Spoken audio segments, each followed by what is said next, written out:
Hello, everybody! If it's Wednesday, it's Warhammer, and that must mean it's time for another episode of Warhammer Weekly. This is not the Christmas episode. That's next week.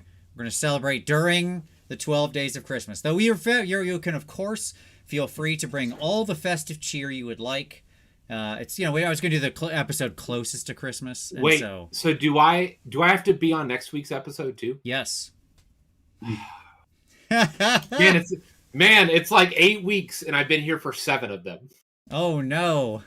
Remember when you were here every week for like 7 years? I do. Weird. Do you? That seems so far away now. It does. Yes, we'll probably do a post-holiday show with the three of us, Tom. I meant to talk to you about that, but hey, Cool good stuff. Sounds great. I've also got to talk to you because there's work coming your way in January because we're about to proceed to the development phase of another game. But anyways, Awesome. yeah, it's all sorts of good things. Just to talk about this live on the air, why not? At any rate, we're happy to have Konstantinos back on the show. What's up, buddy? How you doing? Welcome back. All good. Thank you for having me. Great. Third time's a charm, as I was saying to Tom. It's the first time we actually are together here because there's no book for me to talk triumphantly about, and Tyler being like boo about it. So he said, let's leave that on up until the next book comes out. Absolutely. Don't worry. Yeah. We'll get you back on when there's a book so Tyler can be a negative Nancy about whatever it There is you go. again, no doubt. There you go. The yin and the yang. That's right. Easy, Every yeah. time. All right. So, yes, today we are going to talk about the state of chaos, specifically the 4 chaos gods is what we're going to focus on. Chaos as a whole. So Not we're not going to Skaven? talk. No, we're not going to talk. We will talk a little bit about Skaven, Beasts, and S2D. But we're going to really focus in on the 4 chaos gods, like the 4 main gods and their flagship armies, as they are like the preeminent sort of thing of chaos, right? Like it's the 4 gods. It's sort of the lens through which chaos itself in the game is viewed. And It's a religious holiday coming up now. So religious holidays means we need to focus on the gods. And if you want to talk chaos, you bring dads of twins. In my case, toddlers. So chaos reigns all over the place. I've been there. They've reigned in You my house remember. before too. I There you do. go. I remember those days of chaos, indeed. Yeah. So cheers to them. Absolutely. Yeah, I have 3 dogs who look kind of similar, but other than that, and they're certainly chaos engines, as Tom will attest, but not even close to on the level of children. I'm not one of those people. There's a wide gulf of difference between children and dogs. I can just leave my house, for example, for hours at a time, and like just leave the dogs, and no one comes and arrests me, which is neat. Yeah. At any rate, yes, we are going to talk about the state of chaos. But of course, first, as we come to a close here in 2023, we've still got some news. What do you got? I'm gonna buck your trend, Vince, and say Advent calendar. Correct. Oh. There is. I now again, I didn't pull every image. Most advent calendar images are completely worthless, to be honest. You look at them and you're like, this is nothing. Eh. It's just like garbage. Like 3 bone sticks. It's like, Oh, okay. oh look, Thanks. a skull. Yeah, right. Yeah. Yep, it's definitely a model. It's probably made of plastic. But I picked 2 that I thought were interesting from the advent calendar. You know what's really funky about this? When I want to save the image, I have to use the image with this dumb wreath frame. The wreath around it. Yep. Yeah. Yep. And that actually like ends up closing off some of the image. You see more when you look at the full advent calendar page. Yeah. Which is weird. But anyways, I thought this one was cool because I thought it's a spooky ghost Nighthaunt model. So Tom, I thought you'd be excited about this one in that it's got a little thin. You can tell the Nighthaunt models because they're little thin wrists, usually. Yep. Oh, you can right. see in the holding fingers. vial one, right? Yeah. Yes, the Yep. holding. Like the you can violin. see the fingers. Yeah. Like their fingers are all the same. Like they all have they're teeny, using like tiny wrists and little long. Like it's a very particular set of knuckled fingers. they do like a certain proportionality, right? Yeah. And that is certainly true. And like, yes, this is definitely a Nighthaunt mob. There's no question in my mind about it. Yeah, and he's dumping out spooky ghost liquid because Yeah. you can see the face in the gas liquid, whatever it is that's pouring out. So I also just wanted to take a moment to on air say that the person who painted this, whomever you are in the heavy metal group, did a fantastic job. Look at that bottle. Look at that upturned bottle. I know.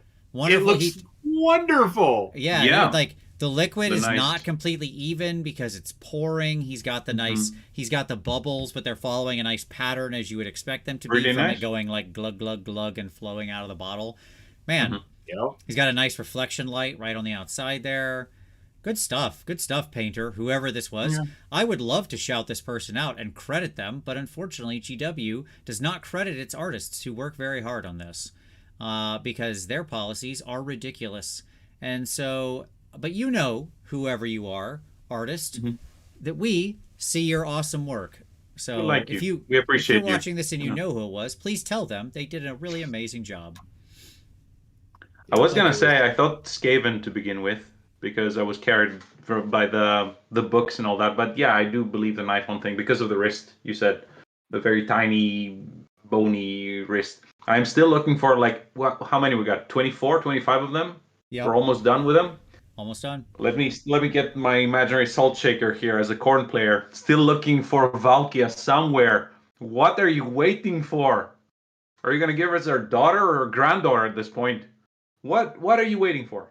It's GW. Come on. The question persists. It's embarrassing. It really is at this point.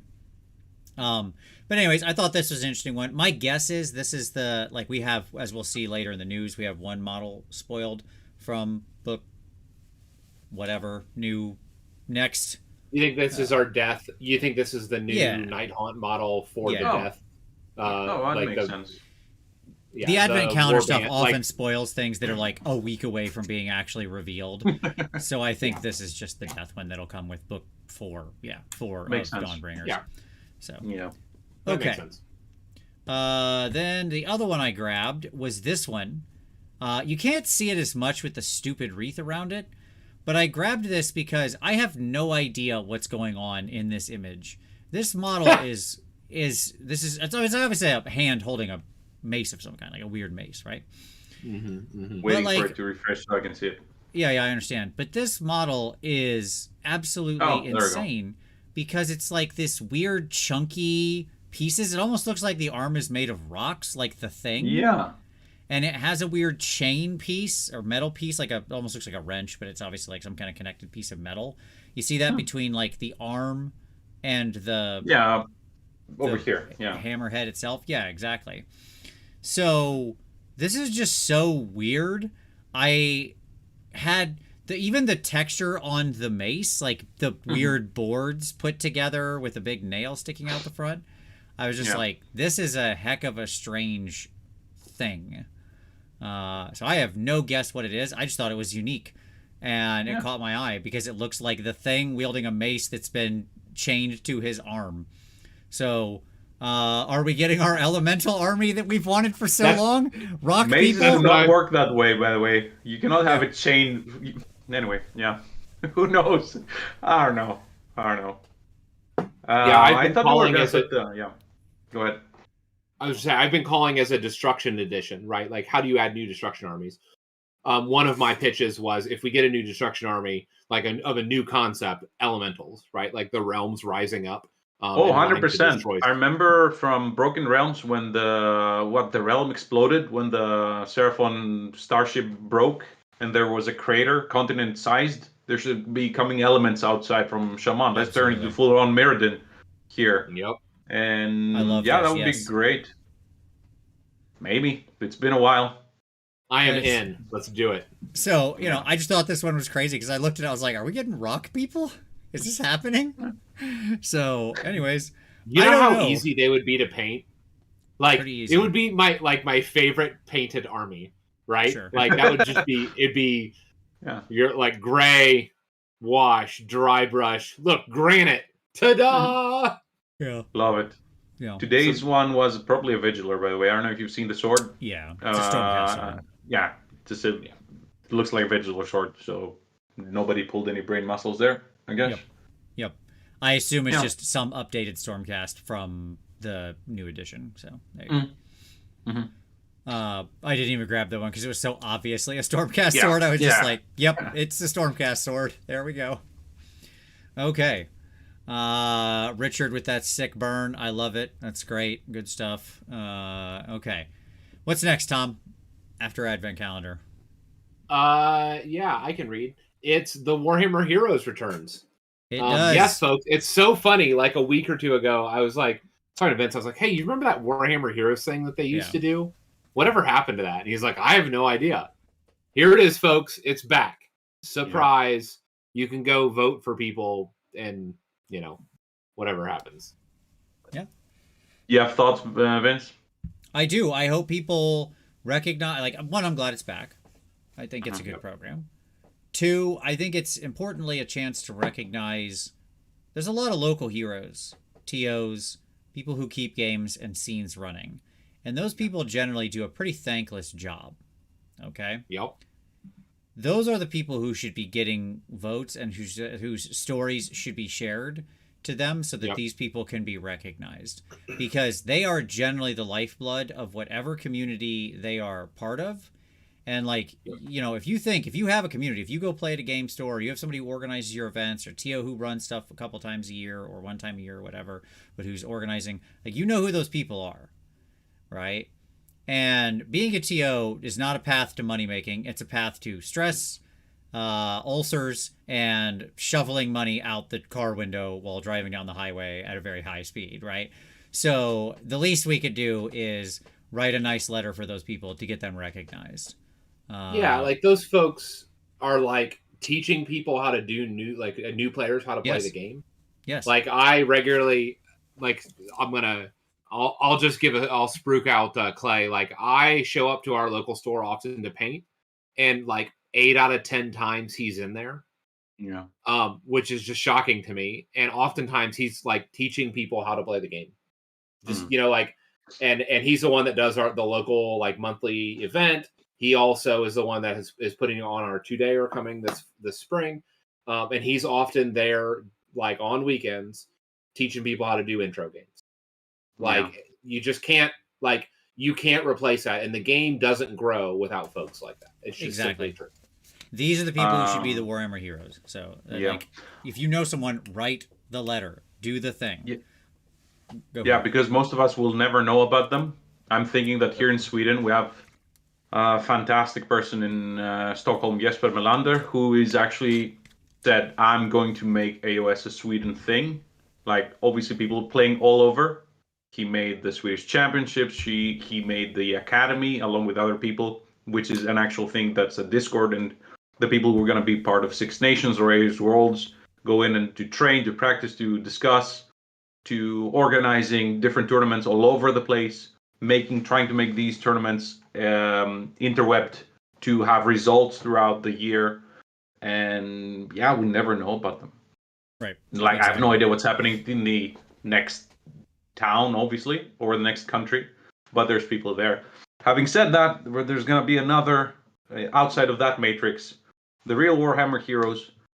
I've just checked my notes for this year. I had 72 games. That's at least 3 hours per game, which means for 210 hours at least, my wife had to keep the kids alive while daddy was somewhere place else playing with little figurines. So to all the girlfriends, boyfriends, wives and husbands, and everyone else who is doing the work while we're doing the game, you're actual heroes. We thank you very, very, very much for letting us do that without, breaking our heads or, as Doug said last week, taking the kids and leaving.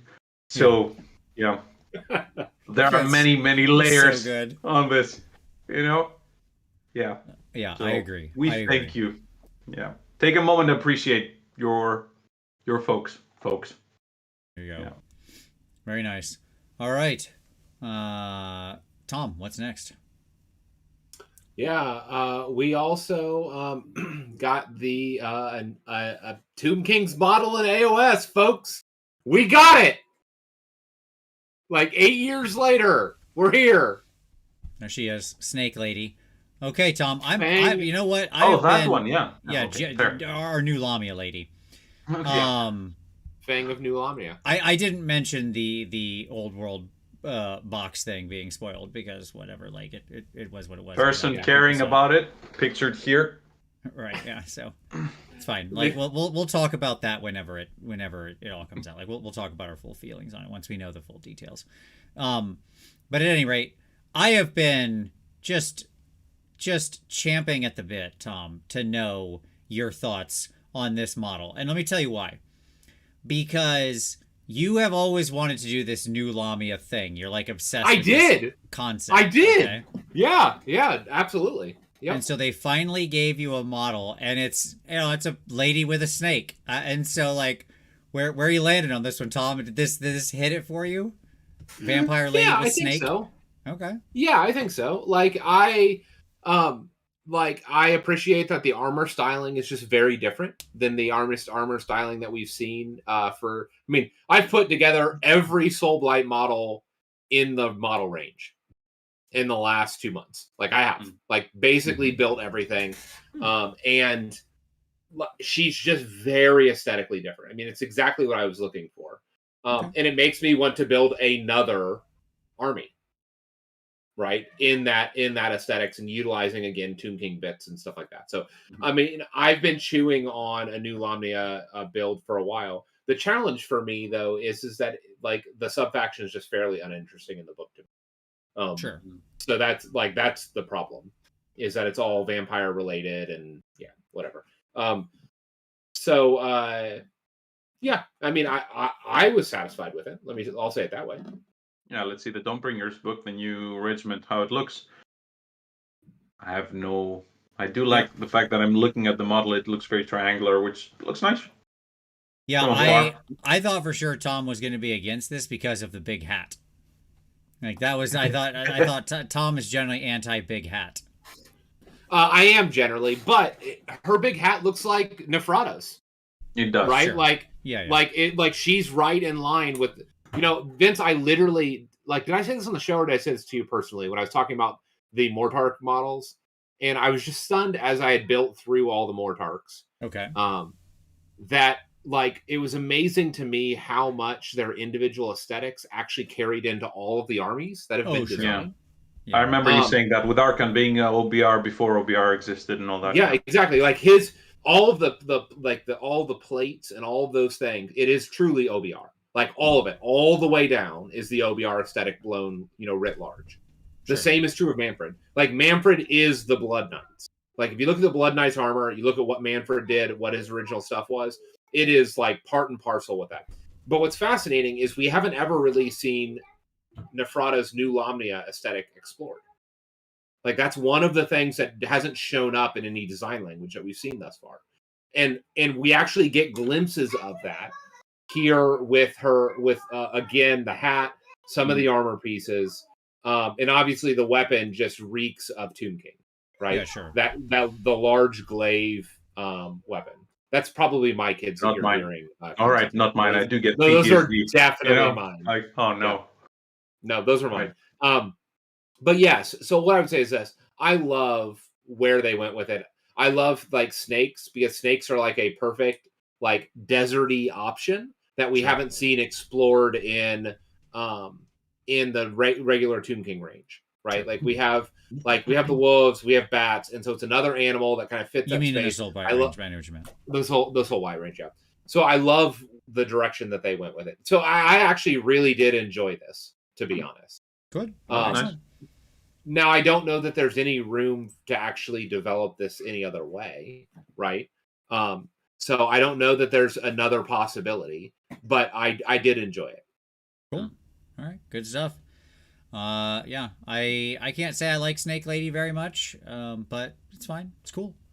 All right. Excellent. Yeah. Cool. And that's that one. And then Tom stepped away. That's fine. Yeah, I mean, my short answer on it is I don't love her hat. I'll tell you the thing, actually, I don't love her pitted armor. I wish the armor was smoother. Need to bring this a bit closer to see it. Yeah, she has like her armor is sort of like pitted and ruined. Okay, hadn't noticed. I'm not like that could be fixed. You could sprue goo or putty over that or something, but it's kind of annoying.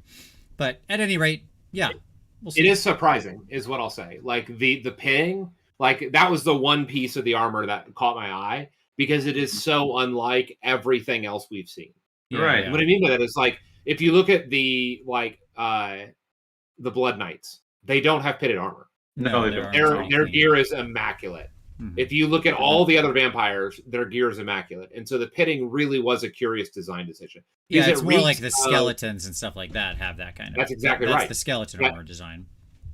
Yep, that is the skeleton armor design, and so it was just a really curious design decision. Yeah. Yeah, so it really your curious choice that they made. Yeah. Okay. Yeah. All right, let's. What else? We got anything else, or is that the news?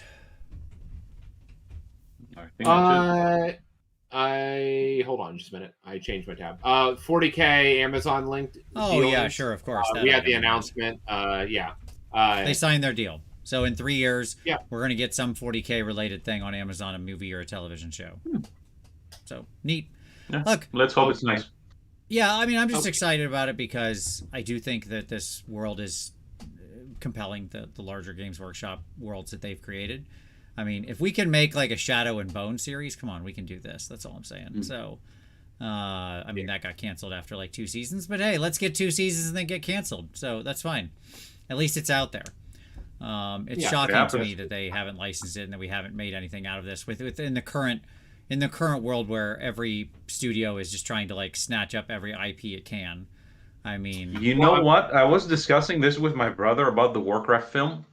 And they had like millions of active players or players who have played Warcraft, and they're like, you know what? We're gonna make this film for the people who have no idea what Warcraft is.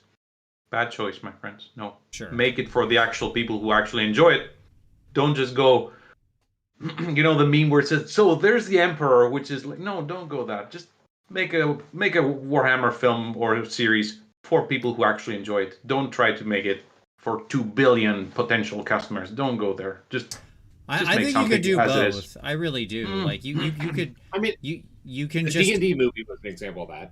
I would argue is that it was both. It was both mass market, like engaging. Yeah, it got good reviews. But if you play D&D, you watch that and you're like, cool. They're using this thing. I know that spell. I know that place. I know that thing. I love that film so much. Yeah, I love it. The Honor Among Thieves, right? Yeah, exactly. Yeah, nailed it. The answer is that it can be done. Loved it. Yeah, it can be done. You're right. Yeah. Nice. We still didn't get a bard who can actually cast magic because they're afraid to give bards magic because they're afraid that it'll confuse the audience. No, this is the spellcaster guy. This is the guy who casts spells. And then but this guy, like the idea of people that everybody's kind of magical in D&D is just something they don't think the audiences are smart enough to grasp. But anyways, so he's really just a rogue in there. They're always just rogues. We did get one in the Willow TV series. We got a bard that casts magic. Sure. I understand. Where's that? I'm sorry, where can I watch Willow now? Oh, nowhere? Well, that got canceled too. It got canceled, then they removed it and buried it in the desert? Yeah, exactly. The place where those Atari games are. Yeah, it's right there on top of ET now. Yeah, exactly. So, at any rate, I'm interested. There are certainly compelling ways you could do it. I am not a scriptwriter. I could certainly think of how I'd want it to be done, as we all would have our own ideas. I just hope they make something that's compelling and shows people that both these worlds are fun. And if it's successful enough, then hopefully in the long run they could do an AoS show or movie too, which is what I'd really be stoked for, because there's definitely some cool things. I think this world's just like a really great world. You could set some awesome stories in. So, anyways, there we go. Okay. I think that's the news, right? Yep. Very good. All right. Let's go to some pick of the week. Konstantinos, we'll have you start. What would you like to share with everybody? Yeah, I was thinking that this season, right now, this period for me is a lot of working with grades and all that. Now the school's almost coming to a close. Tomorrow's the last day. So I'm going to just go to a classic. Tyler's not here, so Season of War. There's the OG battle between Khorne and Stormcast that just came out yesterday. And it's actually watching it, I was thinking, wow, look at how much these have changed, because there's dragons and all that. Well, Khorne, Blood Warriors, Blood Reavers, a Slaughter Priest, a Blood Secretor. Good old corn. Mm-hmm. You know, nothing beats melee. Good old corn. That's right. Yeah. Yes, the clever use of rock. That's what corn Exactly. is. Yes. Yeah. That's the one. So yeah, Season War. They're doing. I had to mention, but they're making a few changes. Like if you've watched it, it's a little recap between the rounds. But now they're making stops in the actual run where they're showing some interesting stuff that happened. Great choice and great change, and it looks even better. Nice. Yeah. Amazing. There'll be links down below. Tom, what do you want to share with everybody? So a couple weeks ago, I had posted on Facebook a Twitter, or not Facebook, a Twitter thread on like possible gift ideas, Yes. and let no idea go unwasted. Like a day or two after we did that, John Nenis dropped a video on literally the same topic. Sure. And it was delightful. It was like everything that I wanted.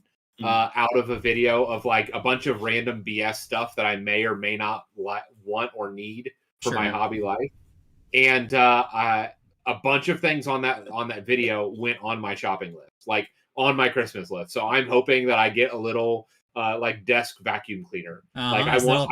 By the way, he's not faking on that. Because he was at my house when that video dropped, and so we actually all watched it together because we torture each other.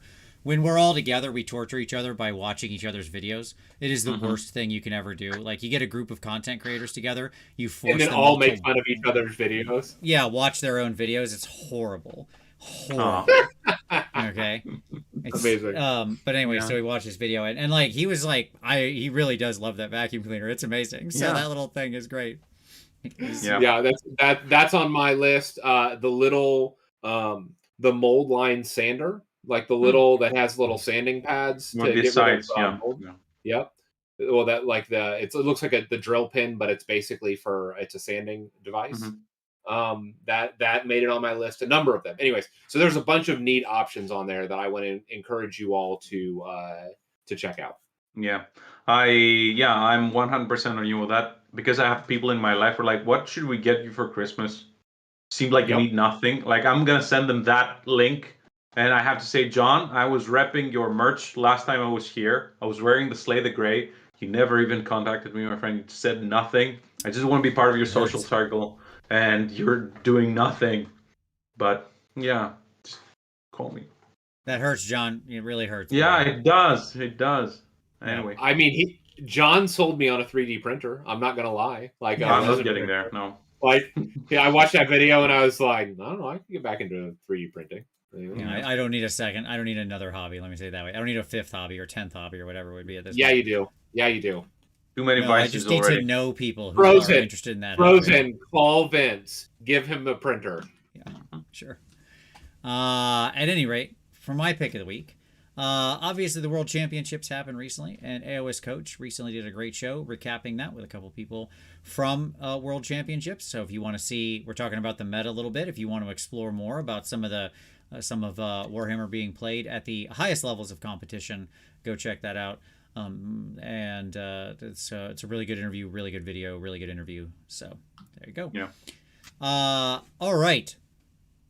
With that, gentlemen, shall we move over and talk about some hobby time and what we're all working on?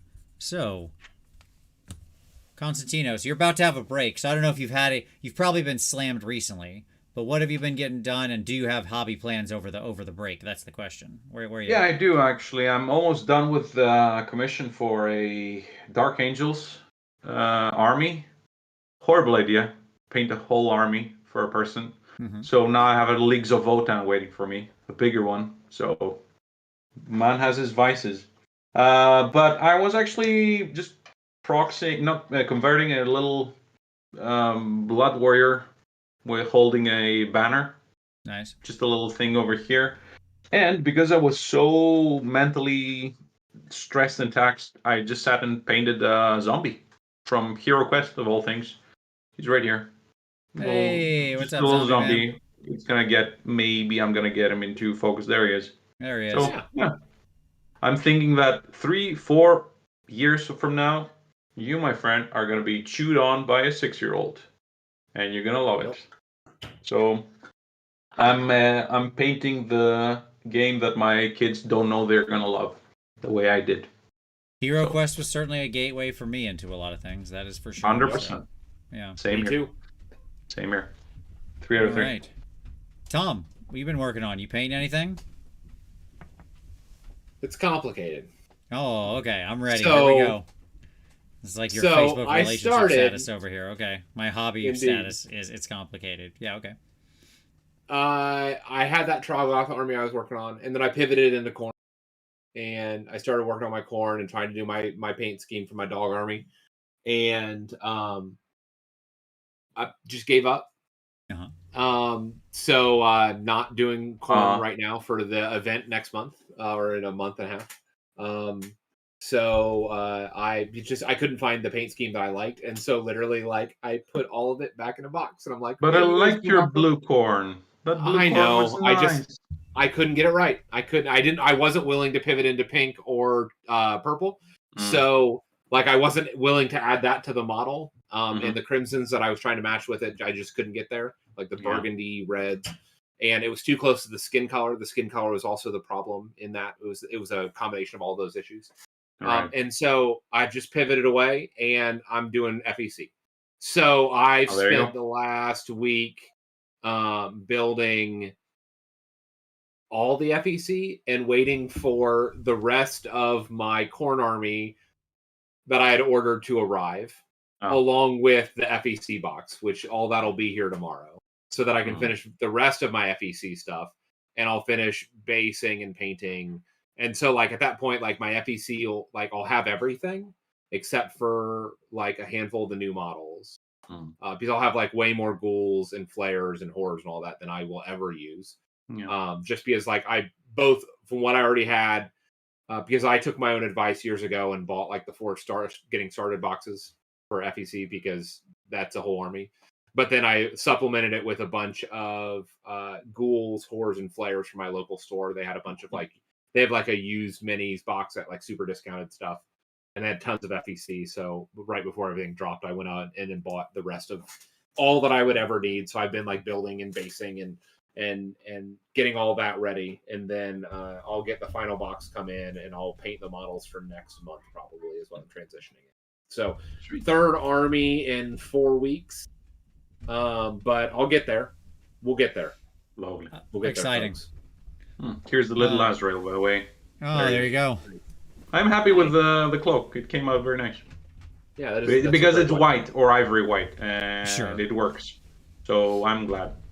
So hey, what's the space, Azrael? Right. Yeah. For myself, almost done. I'm actually working on some FEC stuff. I put together the little Vargulf guy. Because now none of my old Vargulfs actually work for Vargulfs because they're all on like they're on the wrong base and they all have big wings and all this stuff. So I was like, fine, I'll put together the new Vargulf and I'll use the other guys as like, I don't know, Crypt Flayer Courtiers or something. Probably appropriate. Yeah, you have to rebase them even then because mine are on 60s and I have to find a 50. Right. Yeah. Yeah, I know. They're just a little bit too big. I'm in the same spot. But he's just primed. I just put him together. First, I was working on this new guy because I really like him. The key keeper, right? The Gore Warden. Yeah, there one. Yeah.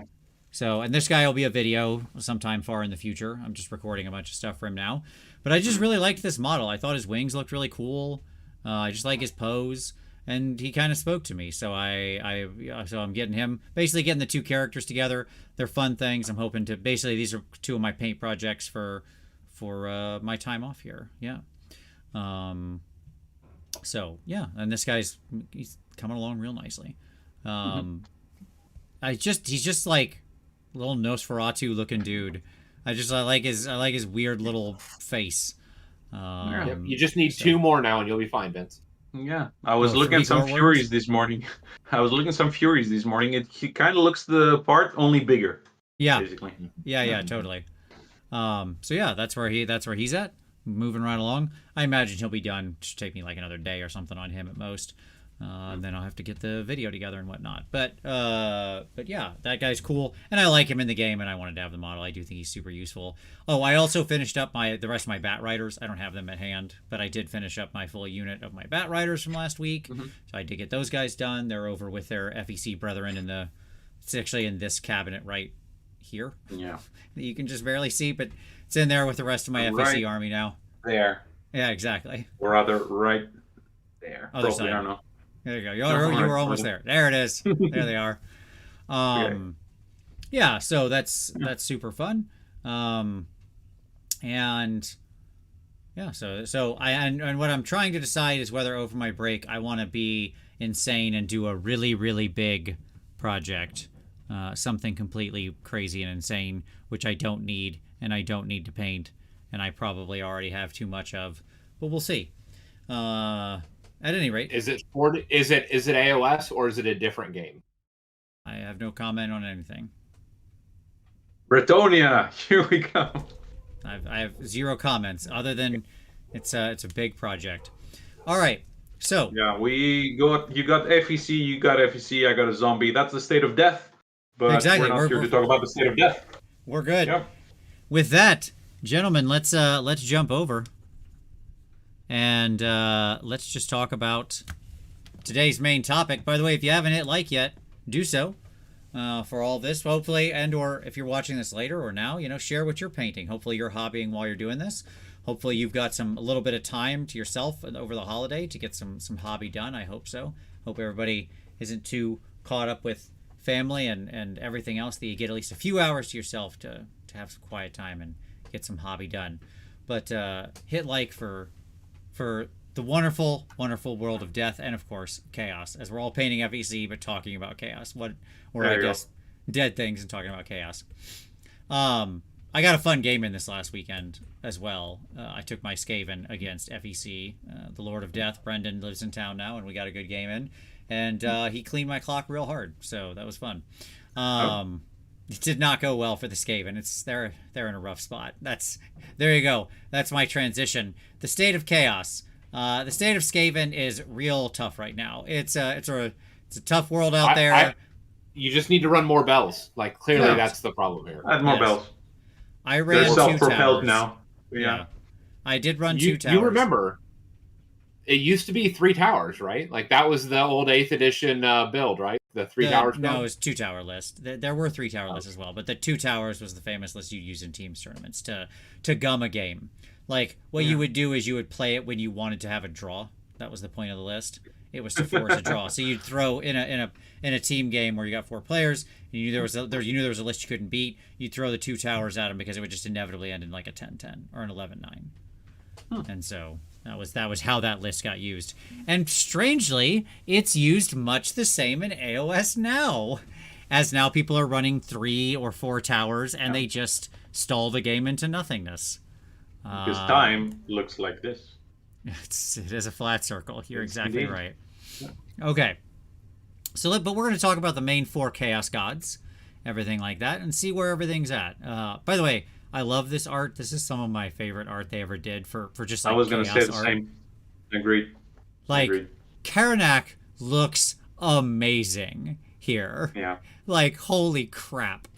The Blood Crushers look so good. This is like such an excellent portrayal of Daemonettes as well. Like they look really good. Yeah, like if you expand this out, there's a bunch of really cool Slaanesh people in the picture. It's great. Yeah. I've never believed that Slaanesh and Khorne were actually the enemies. I always thought that was a stupid enemy pairing. Is that a Bloodthirster in the back? Because if it is, it looks huge. Yeah. He's in the shadows, yeah. Yep. That is so amazing. Nice. I just zoomed in, and there is a Bloodthirster, and he's huge. Yeah. Nice. Oh, we lost him. Anyway. He'll be back in a minute. It's fine. Yeah. There he is. Like, this is good art. This was the box when they did the Khorne Slaanesh box set, and man. Wrath and Rapture. That's the one. Good call. Yeah. All right, so let's talk about the meta right now. I think we need to sort of state that first. This is my summation of the main 3 forces. I think there are 3 forces, primary forces in the meta right now. I don't mean armies. I mean like gravity, right? Like universal forces, as it were. Okay. Number 1, this is the Magic season. Magic has an outsized impact right now. It is both magic and anti-magic have become simultaneously more valuable, right? So whether it be through spells like Hoarfrost or Merciless Blizzard, Hoarfrost can absolutely turn a unit into just an absolute killing machine, if not answered, if not countered, unbound, whatever you want to say. And Merciless Blizzard it's like the ultimate can opener problem solver. It's a hammer that turns most things into a nail, because just throwing 46 mortal wounds at it will often solve the problem. But at the same time, it has also made the value of anti-magic dramatically increase. So things like Null Myriad or Khorne, with their sort of army-wide rule, have found that they have a lot more play in their capabilities to basically counter what a lot of people are trying to do, which puts them in a stronger position. Two words: Gob Sprack. Sure. There you go. Yep. Absolutely. Gobsprak and the Cruel Boys. Honestly, not too terrible this season. Gobsprak has a lot of play in what's going on right now. There's that's primal force number 1, right? Is the magic. Add to that there are battle plans where you have a wizard. Here's a point. If they're sitting on the objective, you don't have them. Oh well. So it's not just the rules, but also the battle plans themselves. That's true. Although I will say it is less heavy in this season than it has been in the past, than it was in like the Galatian Champions era, right? Or the Veterans one, sure. Yeah. Sure. So to that regard, you can easily go to a tournament where having a wizard isn't determinative of points in any way, other than like they help you win the game, so it's ancillary valuable, right? And this is actually, I think, the main point, where this force is completely on empowering whatever your main strategy is, or countering whatever their main strategy is. Yeah. Right? And so you're hoping to kind of drive down the center lane. Okay. Force 1. Force 2. Board control and recursion. We have more recursion elements and board control elements present in the meta than we ever have before. Whether it be a host of units who self-heal a ton in combat, whether it be armies capable of restoring units back to the table. We just had another one introduced, right? And although it's not like technically in the meta yet, whatever, because of the whole thing with FEC and blah, blah, blah, box versus, yada, yada, all that. Like, we know that's going to be a thing. Yeah. Noble deed points are not super easy to accumulate depending on your list. It is actually pretty tough. Like, this is a thing I watched during the, I both played FEC one game and then played against it one game. That's not a huge wealth of experience. But I will say in both games I actually watched, and it was relatively tough to build up noble deeds points and start like using them. But yeah, people made a big deal. People made a big deal about Cruel Taskmaster. Sure. But I think they're way overestimating how quickly that courtiers specifically generate heroic deeds. Because abhorrents have a much easier time just because they're casting spells. You have no courtiers that have spellcasting ability. Like, you can give them an arcane tome, you can give them vestments, right, to give them some ability to generate a point per turn. But other than that, like, they're just not, like, unless they're sitting on the throne, unless they are surrounded by other units, they're like things like the Vint, you mentioned the Flayer Courtier, right? Yeah. Who's a great like damage increaser, right, for flares if they shoot and their hit lands. But they're not generating, because they don't generate any heroic deeds from shooting.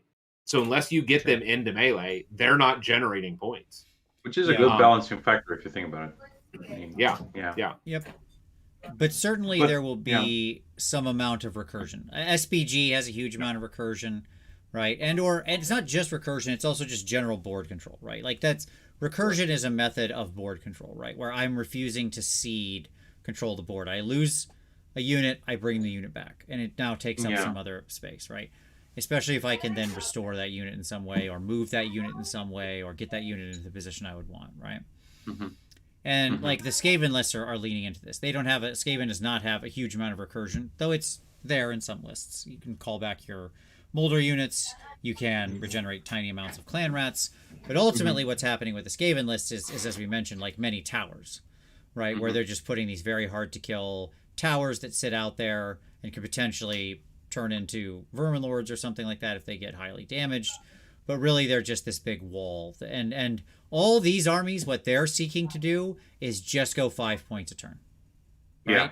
They don't need to kill you at all. Board control right now feels like, can you gum up the board? Can you stop the opponent from moving? Can you stop them from doing anything? And then you just accumulate points. You don't need to take them out. You don't need to kill their units. Stop them from playing. Right. And it's kind of getting irritating to a point, I have to say, because it's a valid strategy right now. So, and we will see it at least in a couple of lists today. Yep, absolutely. So, like, again, when I'm mentioning armies, please don't take it as these are the only armies that have this as an option. I'm just kind of naming some of the. We haven't even mentioned Gits, for example. Right. Yeah, we haven't even mentioned Gits. Like, what are we talking about? Yeah. Yep, 100%. So, yeah. This strategy is like, at the end of the game, they would be perfectly happy if none of your models died. But what they managed to do was just go 5-5-5-5-5 grand strat. And if they stopped you any one time from achieving a tactic or getting the points, which is what they're going to do through just oppressive board control, like you will not be able to get your 3 points one turn, or you will not be able to get your battle tactic one turn, or something like that, then they just win. Right? That's it. Yeah. They'll just keep holding more and battle tacticking. They have just all the battle tactic options in the world, and they'll just grind. They'll just grind out the game. Right? Agreed. They're playing straight at the points, basically, right? Their strategy is play the points, period. Then we've got shooting, the third and ever-present primal force in AoS, because it's always strong, right? Shooting remains a potent option. You've still got Slaanesh as a potential shooting army. You've got cities coming in. We've seen some steam tank lists actually start to take off, which is, I mean, I'm happy about. I'm not going to lie. I don't hate it, because you've got these trundling steam tanks running around getting... It's everything good and undercosted in cities. So the Pontifex, the Warforger, like that, the unit of idiots. What's their name? The Command Corps? Command Corps Squad, whatever. Yeah, whatever they are. The group of morons. The task force. Yeah. City's own particular group of idiots. Yes. Right? These things. And it's you take that core of good, efficient stuff, and then you just steam tanks. Right? Yeah. And it's just they're very hard pieces to remove. Because they're driving around on like a 2-up save. They're able to get bonuses to shoot and stuff like that, and they can all just point at something and be like, that thing. Boom. Yeah. Well, right? And actually they have good shooting, like particularly the commanders have really good shooting compared to like the cannons. Like, right, if you're comparing them to the cannon, like it's just a better, more mobile defensive cannon. You want to put this peanut butter and the previously mentioned jelly together? Idneth, Futan. If you think the most irritating thing about sharks was Baby Shark, you have not played against Alopexes. Yep. Yeah, because it's not like 4 attacks each. No, some of them are going to have the net. They're going to stop you from moving, from piling in. So a couple of sharks are going to just touch you on the sides, while all the rest are shooting at you, picking up points. You're not moving. You're not going nowhere. They're just playing that game, shooting from everywhere, net stopping you, touching on the side, or so you can't pile in. You're stuck. Board control and shooting at the same time. Oh, it's disgusting. I'm an IT player and I hate this. Yeah. Yeah, we're seeing a few more like spam lists in the meta, honestly, whether it be shark spam, steam tank spam, stuff like that. So they'll be going away the way of the blue stars. That way, sharks will be nerfed, hopefully, and then IDK is gonna all the way down. Go find Slaanesh. Exactly. What a wonderful transition. Thank you very much, Konstantinos, to our next slide. Our next slide, I'm sorry, wasn't in the original version I sent you, Tom, so this got updated. I did it right before the show. But this is our list of 4+ wins, faction performance, and GTs as of the 17th of December, 2023, courtesy of Warhammer. So thank you, Warhammer, for the stats. Go check them out. I will link them down in the description. These are their stats, and they have made them available publicly, which is great for lots of good information on the game. And I thought this would be useful so we could kind of take a look at where the various chaos forces are falling. And what you want to see is this yellow bar getting bigger. So like the bottom of this is good, right? The more toward the bottom you are, the better. And who do we find here at the top with the highest percentage of 4+ wins? Why, no one other than our Blades of Cahorne. Okay. Yeah. So, good stuff for them. We then travel down as up, down in performance, but up in the list. Magakin of Nurgle rocking 21% and 23 at 3+ wins. So still quite a good ratio there. We then continue our journey. Eventually, we come to Skaven, and many of these numbers are towers lists hiding under this. Let me just say that at 16%, and then beasts at 15%. Then we go down to Tzeentch, getting down there at 13%, and then the Slaves to Darkness at 11%, and the bottom of our chaos list, Heed Knights of Slaanesh at 9%. 4+ wins. Can you imagine them like this would be an actual thing where there's like an Ironjaws and a Cruel Boys between them? Like, it's nice over here. Like, do you enjoy this place? Yeah. Do you hear what's happening in the other room where there's lights and drinks and all that? And there's a Sylvan right next door, or Fire Slayers as well. Both Slayers? What are you doing here? How are you still here? What is happening? Like the Hidden Knights are. What happened? Yeah, I love the 0% for Bone Splitters. There's only 10 reported games or whatever. That's pretty great. That's probably what it is. Yeah. That's not a real army. I haven't mentioned the 69 on the Slaanesh Hidden Knights. Somebody dropped a game just to go for that. Absolutely. Yeah. Nice. And remember, the top of the list is the worst. So yes, you don't want to be at the top of the list. You want to be toward the bottom. So that's kind of the general layout of, the 4+ win thing. And I find this to be a much more informative statistic, honestly, than just raw win rate. Positive win rate in this case. Exactly. Because win rate can get weird and spiky and averaged. Like, you could have a faction that becomes an inverted bell curve and ends up in the middle, where you've got a bunch of people losing with it, and then like some tournament grinders doing really well because they've found an angle to shoot, but then it ends up in the middle. So it looks like it's a perfectly fine thing, but what actually happens is it's just a really high skill floor army. Yeah. So like, whereas this gives you a better readout overall of like the spread of what you call the Seraphon curve. That's what you should call it. The Seraphon curve, yes. Although I don't know how much skill it takes to like drop a bunch of mortal wounds on people to like Akira laser people at the top of one. Yeah. Or play dinosaurs. That's the two sides. Yes. Yeah. You can play like one of the most busted armies in the game, doing things no army should do, or you can play the perfectly balanced faction, the one with -1 damage. What world are we living in? They're doing it on purpose. They said the Seraphon players gathered all in a room and they said, all right, half of you are going to fall on the sword. So our win rate is down, so we can keep playing this busted thing when it matters. Exactly. Just play with your dinosaurs, so we can keep it there, and be able to complain that. But look at our win rate; it's so bad. It's a bunch of parents that have come with their kids, and their kids are playing with dinosaurs, and they're like, "Here, kids, we're gonna enroll in this event, and you're gonna play dinosaurs, and I'm gonna play the frogs. Frogs, dinosaurs, frogs." Yeah, that's exactly what's happening. We're on to you. You don't want to play boring old frogs, do you? Frogs and these tiny little weird lizards. That's no fun. Nobody wants that. Let me handle that. You play the big stompy dinos and have fun. There you go. Yeah. Yes. And yes, I agree. Robert had mentioned that like Big Wa is doing really well right now because they can get so many tactics. I agree. Yep. Hopefully we'll see some change to that in the future because like it'd be great if that went away in the new edition. Yes, like if we just had an army, like just make it an army, just make orcs. We're gonna kill bone splitters. Just pull the band-aid off. We all know it's coming. Okay. Send them to the old world. There's a game for them. That's where they belong now, back in the old world.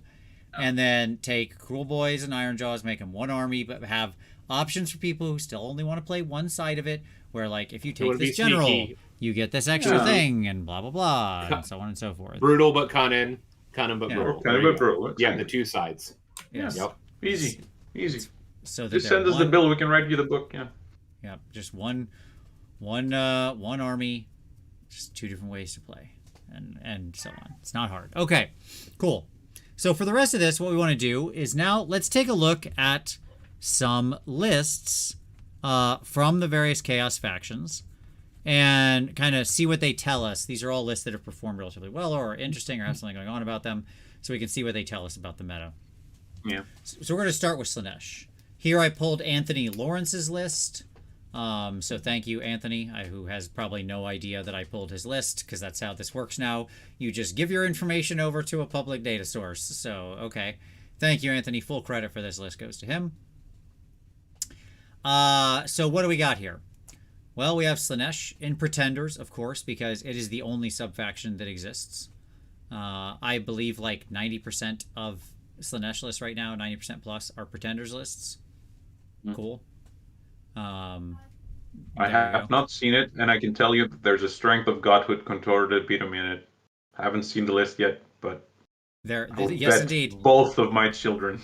Well, unfortunately, you're wrong, because it's the Strength of Goodhood, because there was a mistype in the list. So the card says Moops. Card says Moops. No, yes, you're right. It is the Strength of Godhood. So, yeah, there's a contorted epitome with the Strength of Godhood, the Crown of Dark Secrets, all these things you would expect. A Lord of Pain, Shard Speaker of Slaanesh, and the Mask. Famous all-star The Mask, always around. We're down to only 33 Blissbarb Archers as they've climbed up in points. We've still got 5 Blissbarb Seekers to back that up. We're experimenting out here with 5 Cimmernesh Twin Souls. That's right, Twin Souls in a list. And 6 Slangor, who have gotten cheap enough to potentially actually be worth something. Down at 120 per 3. I still think they could go cheaper. Honestly, I'm still not sure they're worth it. Then you've got 6 Furies, and 9 Untamed Beasts. You've got Acolytes, Battle Reg for a 4-drop. This is probably, I think, one of the better versions of what you can do out of Slaanesh right now. It has to take 3 units that aren't in its actual army to get there. It's basically not wanting to fight a melee fight at all. I really hate the silhouette of Slaanesh right now. Like, if this is supposed to be the mixed arms chaos force, it ain't. It just ain't. Two melee units that don't really want to fight in melee very much, like the Twin Souls and the Fiend Bloods. They want to pick very specific fights they want to be in. But ultimately, this list is about sort of building depravity and applying pressure to the being able to trigger the depravity in all phases you can, and then build the basically like etch out the 5 through clever movement tricks and stuff like that, and taking out their critical pieces where you can, and then gumming up their work with things like Furies and Untamed Beasts to stop them from achieving what they need to achieve. Right. So. Yep. Yeah, I lost to a. Okay, go ahead, Tom. You go first. No, I lost to a Slaanesh shooting list last week or 2 weeks ago. Playing with what though? Clay. I was playing a non-traditional Soul Blight. Like, I was playing an offensive Soul Blight, if that exists even anymore. And granted, I failed like 8 charges at the top of one, which should not have happened. And some of them not long charges, right? Like they were like 6-7 inch charge or 7-inch charges that I failed. So somehow statistically still failed those. And so that happens. I mean, what I found is that their shooting is still super effective. Clay was running as his anchor in the center. He was running like a Gludos Keeper pair. So he did. It's crazy. Yeah. Both. Yeah. It was a curious pair, right? And then it was all the shooting and all the mobility around that. So I agree. Slaanesh does not have, though, the real kind of mixed arms that you would expect or hope for maybe in the current meta. Right. Yeah. The thing about Slaanesh is that the list, it's the army itself, it's the book. It's annoying to play against, and it's annoying to play with. The temptation dice was a bad idea. Like, they missed the mark there. So annoying to play. And yeah. Yep. I have a couple of Go ahead, please. I have a couple of Slaanesh players here, really elite players, and they try to like the book. They do make strong lists, but at the end of the day, they would rather. It's a game. You're playing with someone, and it's at the end of it, it's not a fun game. It's like this depravity thing. Here, just give me damage. Just give me damage. Sure, just give me damage. Oh, great, done. I don't know why my thing died from the other side of the board, but yeah, it's dead now. But sure, give me more dice, and so on and so forth. So yeah, exactly. So let's talk about how this kind of, I do want to break down for people who might not be as familiar with Slaanesh, so in case they see a list like this, like what's going on. Let's talk a little bit about what's actually happening here. Okay, so with Slaanesh as it currently exists, the reality is, the first thing we need to understand is that about half the units in the book are unplayable garbage. Okay, most of this is on the demon side, but it's not just restricted to that. There are plenty of mortal bad units as well. And you're just never going to see things like the chariots and daemonettes and all of that kind of stuff are basically just dead on arrival. They don't do anything, so they're pointless. Which is a shame, by the by, for me personally, because that's actually the part of the army I love the most. Like, I love the chariots, I love the daemonettes. That art we saw at the very beginning, like, it was full of all the stuff I like. I love the idea of when I started playing Warhammer. Here's a nice callback. When I started playing Warhammer, daemonettes cost 36 points apiece. I want you to really think about what that means. Put that in. You're playing a 2,000 point army. Okay, so. Oh. Okay. So think about what that means. If your daemonettes cost 36 points each.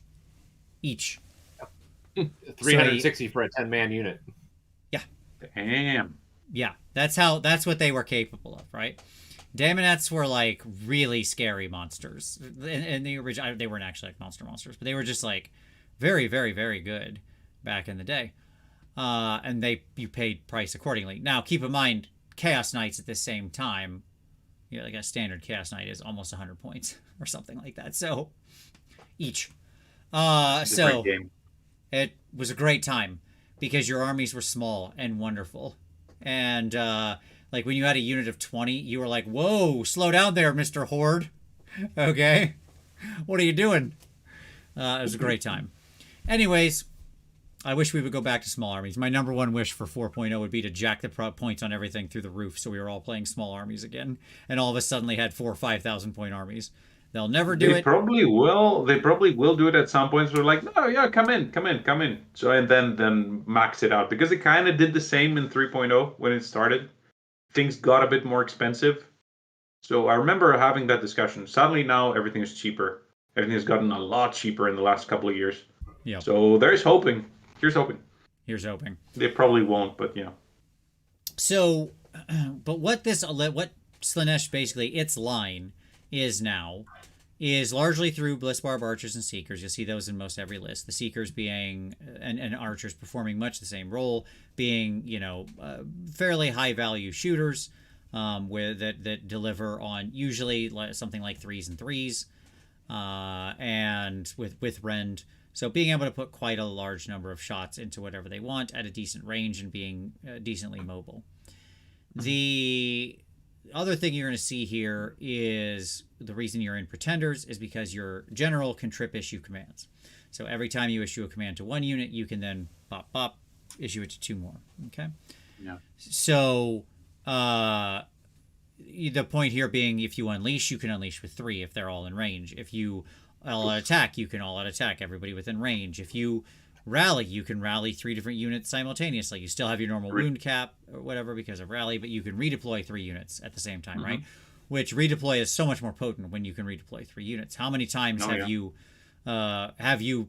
managed to? I mean, I know I think about this all the time. When I move up my units to complete charges, I'm always trying to keep like, okay, I'm 4 from that unit, 3 from this unit, 5 from this unit. Pick your redeploy, right? Like you get to pick something, but I'm going to get in here, right? And then realistically, if you roll bad on the redeploy, I'm still going to charge whatever I want because I'm just going to obviously Tokyo Drift right into the unit I actually wanted to fight. Basically neutering the power of that ability. That's just basically what every sort of player of minimal competence is going to do when they face down an enemy army. Whereas when you can trip redeploy out of the way, you walk up and you're like, yep, they're all 3 boot scoot boogieing out of here, right? Yeah. And so this is that's the core power of it. And then otherwise the Furies are exactly, they're like tag and flee, tag and flee, tag and flee. Right, to surround and destroy. Yep. Yeah. Exactly, it's instant surround and destroy because you can just fly them out. They don't matter. Then they can come in. They can tag and flee. They're also really good for completing sort of other tactics. It's very easy in this army to do your charge 2, retreat 2. That's another sort of very easy one to accomplish. The Mask is going to be like an easy hero to do to let into the Maelstrom on, right? Because she's going to go in there. She's very fast. She can easily run in, charge, pin on the corner, and then just bounce out on some later turn. So there's just like a very obvious cadence that you can easily, with a list like this, that you can easily nail battle tactic after battle tactic on, right? And you're basically just trying to then like you're battle tacticking every time, and you're just trying to eke out the 3 through like removing what you need to off of one pressure point on one of their objectives that then you can go and hold more and then rinse and repeat, right?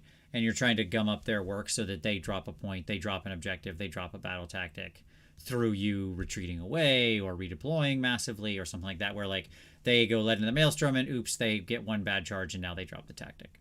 You win the game, right? This is often what it is. So there you go. And that's the Fiend Bloods are like your sort of biggest quote unquote anvil that you have in a list like this. They are quite valuable in that they can push out penalties like -1 to hit and wound, which amongst many things in the meta can be quite useful here. They can do a decent amount of damage. The Twin Souls are, I haven't seen Anthony play this list, but my guess from my experience with Twin Souls is they're largely your sort of get in the way secondary melee unit that wants to be pressing on a flank side, but not all the way out on the side, more like your secondary beta recursion where you fall back and then bring these things up, that kind of thing, to just sort of be in there and delay them for like a counter charge piece. Yeah, effectively. It's like it's a beta strike piece usually. So yeah, that would be my read on it. Anthony, if you happen to watch this, I'd love to know your take on it and if I'm wrong. This is a competitive list, and it's by a good player as well. Where does Slaanesh fall off? Why is it so low in win rate? Where does it fail? How do you beat this? Why can people just beat Slaanesh to a pulp? It's exactly the U shape that we talked about at the beginning. It's like, player skill, basically. Yeah, a high-skilled player piloting this list is a nightmare to play against, right? Because they're going to be positioning themselves, so they're always offering you dice. They're always getting you. They're always maximizing the sort of chip damage that they're doing around. They're always putting pressure with the shooting's not huge. They don't have a ton of shooting, right? But they're always putting the pressure exactly where they need to. You don't have a ton of it, but it is effective if placed correctly, right? Yeah. And so, like, this is a very movement-based army. Your pieces need to be in the correct place at all times because they're all made of paper. If somebody gets off into your Bliss Barbs and manages to shut off your Unleash or charge with some junk unit first, and then they get into it with the thing they really want, right? So your Unleashes don't work. Like, those kinds of things are all nightmares for you. And so the average player playing this list just falls apart. It's a movement-based army, and we're in the middle of a meta where movement is being hampered from every army. Like, the goal of players is to stop you from moving. So if your army is that, you lucked out. Yep. Yeah, it makes total sense now. Yeah. Exactly. Nicholas Zhang said the Fiend's the -1 to hit, -1 to wound unit. Yes, that's correct. That's what I was talking about. The penalties they can pass out. There are many things in the meta that they're actually pretty good against now, just because there are things there's a lot of things that are unfortunately kind of around that are hitting on 4s, and so being able to give them -1 where you either keep them on 4s or God forbid push them to 5s, it actually will neuter that unit pretty badly. So yeah, they're interesting, but that's just it. This this list is so high skill. Like at the hands of an excellent pilot, it is frightening and very potent. In the hands of basically your average player, and I don't mean that with any. No. I'm not meaning that in any negative way. Just reality. No. Slaanesh is the floor on Slaanesh is through the roof, right now. Yeah, or through the basement. Yeah, yeah.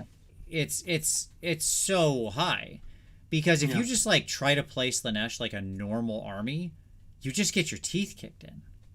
Yeah. You have that's Idoneth right now. That's the same with Idoneth. Right. The moment they get the sharks out, that's why it's a bad book in this case, Slaanesh. I have my issues with Idoneth, but Slaanesh is a bad book. If you need to be a really good player to play this book, that's not a good book. There is more than that part of the percentage of people playing this game. Like, yeah. Oh, yes, I'm sorry. You're right. Those aren't... I was saying fiends are the neg 1 to hit, neg 1 to wound unit. They're not fiends. I apologize. They're fiend bloods. They're fiend bloods. It's the little Slangor. You're using them as your they're your melee hammer. Sorry, everyone. Mm-hmm. I apologize. I was reading too quickly. Thank you, Nicholas, for correcting me. I do appreciate that. Yes, you're using them for your melee hammer, effectively. I'm sorry, everyone. I have seen similar lists where they'll replace and run fiends as well. That's one of the other twists on this list is using fiends. I've played against that a lot.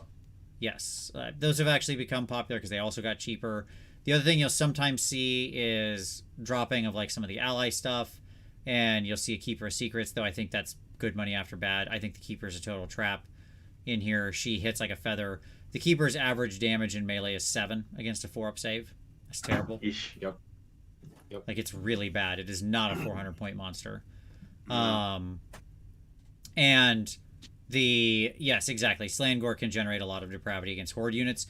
You want one unit that can go that is your trigger for euphoric killers, and that's your Fiend Bloods. Yeah. My guess is Fiend Bloods is his primary euphoric killers. Twin Souls is his secondary euphoric killers, because you have to have somebody to go out and get you the depravity. So they're going to try to find like the unit of zombies or something, right? Where it's like, yeah, they'll take a bunch of damage, but who cares? They can kill so many of them that they can just like run the count on depravity way up, and they just need to get it up so they're in their neg 1 to be hit, 6s trigger mortals, 5s upward. Like they just need to run the clock up, right?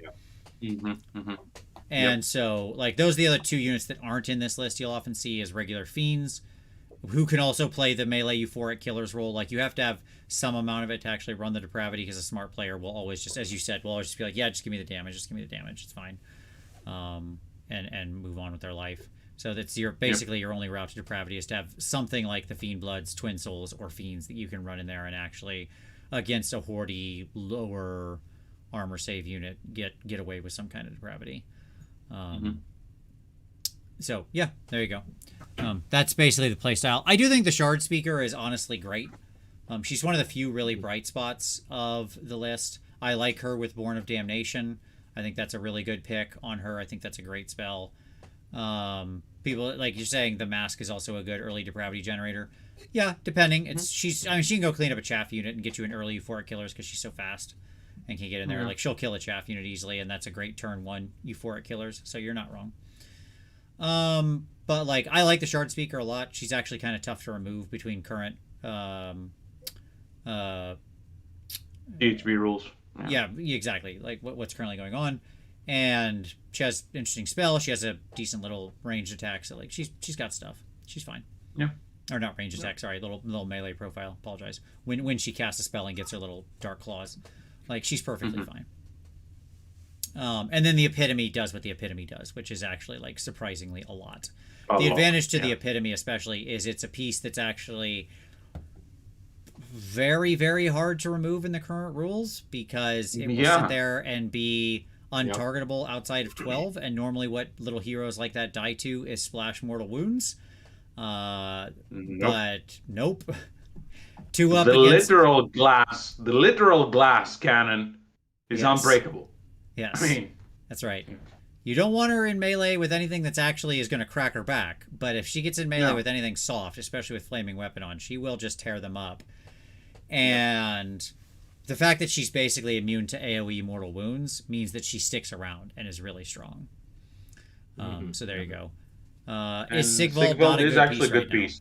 It's a good piece. He's always been good, but it's the game that is played is a different game. Like it seems like he doesn't fit. Yeah, there's just no world where he accomplishes what he wants to accomplish. That's the problem right now. Yeah. Because since he lost his I can show up and ambush, that's when he stopped being played, because he has to march his dumb self across the board 6 inches at a time. Right? Yeah. He is. He's playing the what's his face game? What's our dwarf friend? He's playing the Go-Trek game, and he's a bad Go-Trek. I thought you would say Go-Trek, Yeah, exactly. Yeah. I would also say he's a bad Bastion Carthalos, because like I do actually think Bastion is a valid piece in this I walk 6 inches across the board thing. The difference is Bastion, when he gets there, hits like a truck and self-heals back to full every fight. Okay? And Bastion generates... Bolt, right? Correct. That's what I was going to say. Bastion generates a ton of utility just by existing. He's a free command point at infinite range every turn, and he can Thunderstrike as he's walking across the board, right? Like Bastion will hold a flank by himself. Sigvald will not, right? Yeah. That's the difference. Like once Sigvald starts getting wounded, that's it for him. He's just going to die. Bastion gets wounded and then is at full, and then gets wounded and is at full, and gets wounded and is at full. He's a very hard piece to kill, right? So yeah, he's just being that's the difference between those two. That's why he justifies his cost. All right, let's keep going. We got a lot more lists. Yeah. Nurgle. All right, Konstantinos, you want to take us through this one? This is Nurgle number 1. We've got I'll run people through the units real quick, and then you tell us the thing. We got Bloab with Blades of Putrefaction. We've got Orgots. We've got the Glotkin, who's now in every list, basically. We've got the Lord of Afflictions, our old friend with the overpowering stench, split horn helm. You know it. You love it. Game 1 of the Nurgle book released. This was a unit people are using. Game 542 of the Nurgle book released. This was a unit people are using. It is the combo. Then it is a bunch of Beasts of Nurgle and some Rotmire Creed. Tell us about Hero Hammer Nurgle. This is such a fun list to actually run, and it's not. You'll see a worse one later, but yeah, you just said it. I'm vindicated for the Glotkin. I've been running them since the book came out, when there were 700, some stupid number like that.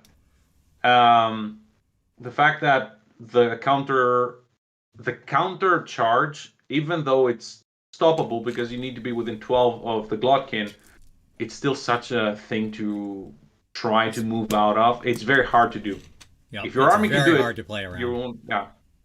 You won't have issues. But this one with the double Magath Lords, I've seen this one with 3 Magath Lords. Sure. I've played this one with 3 Magath Lords and the Glotkin and just beasts. And this is a fun list to play. And it's a tough one to play against, but nobody's going to be like, they were everywhere. No. 4 beasts, therefore counter charge. And Demon's Spew is a beat stick. I know Tyler was repping him. I was like, all right, I have the 1 and I love Bloab, but damn, he's good. Yeah, I have been an Orgots fan since this book release. I think Orgots is incredible. I remember, yeah.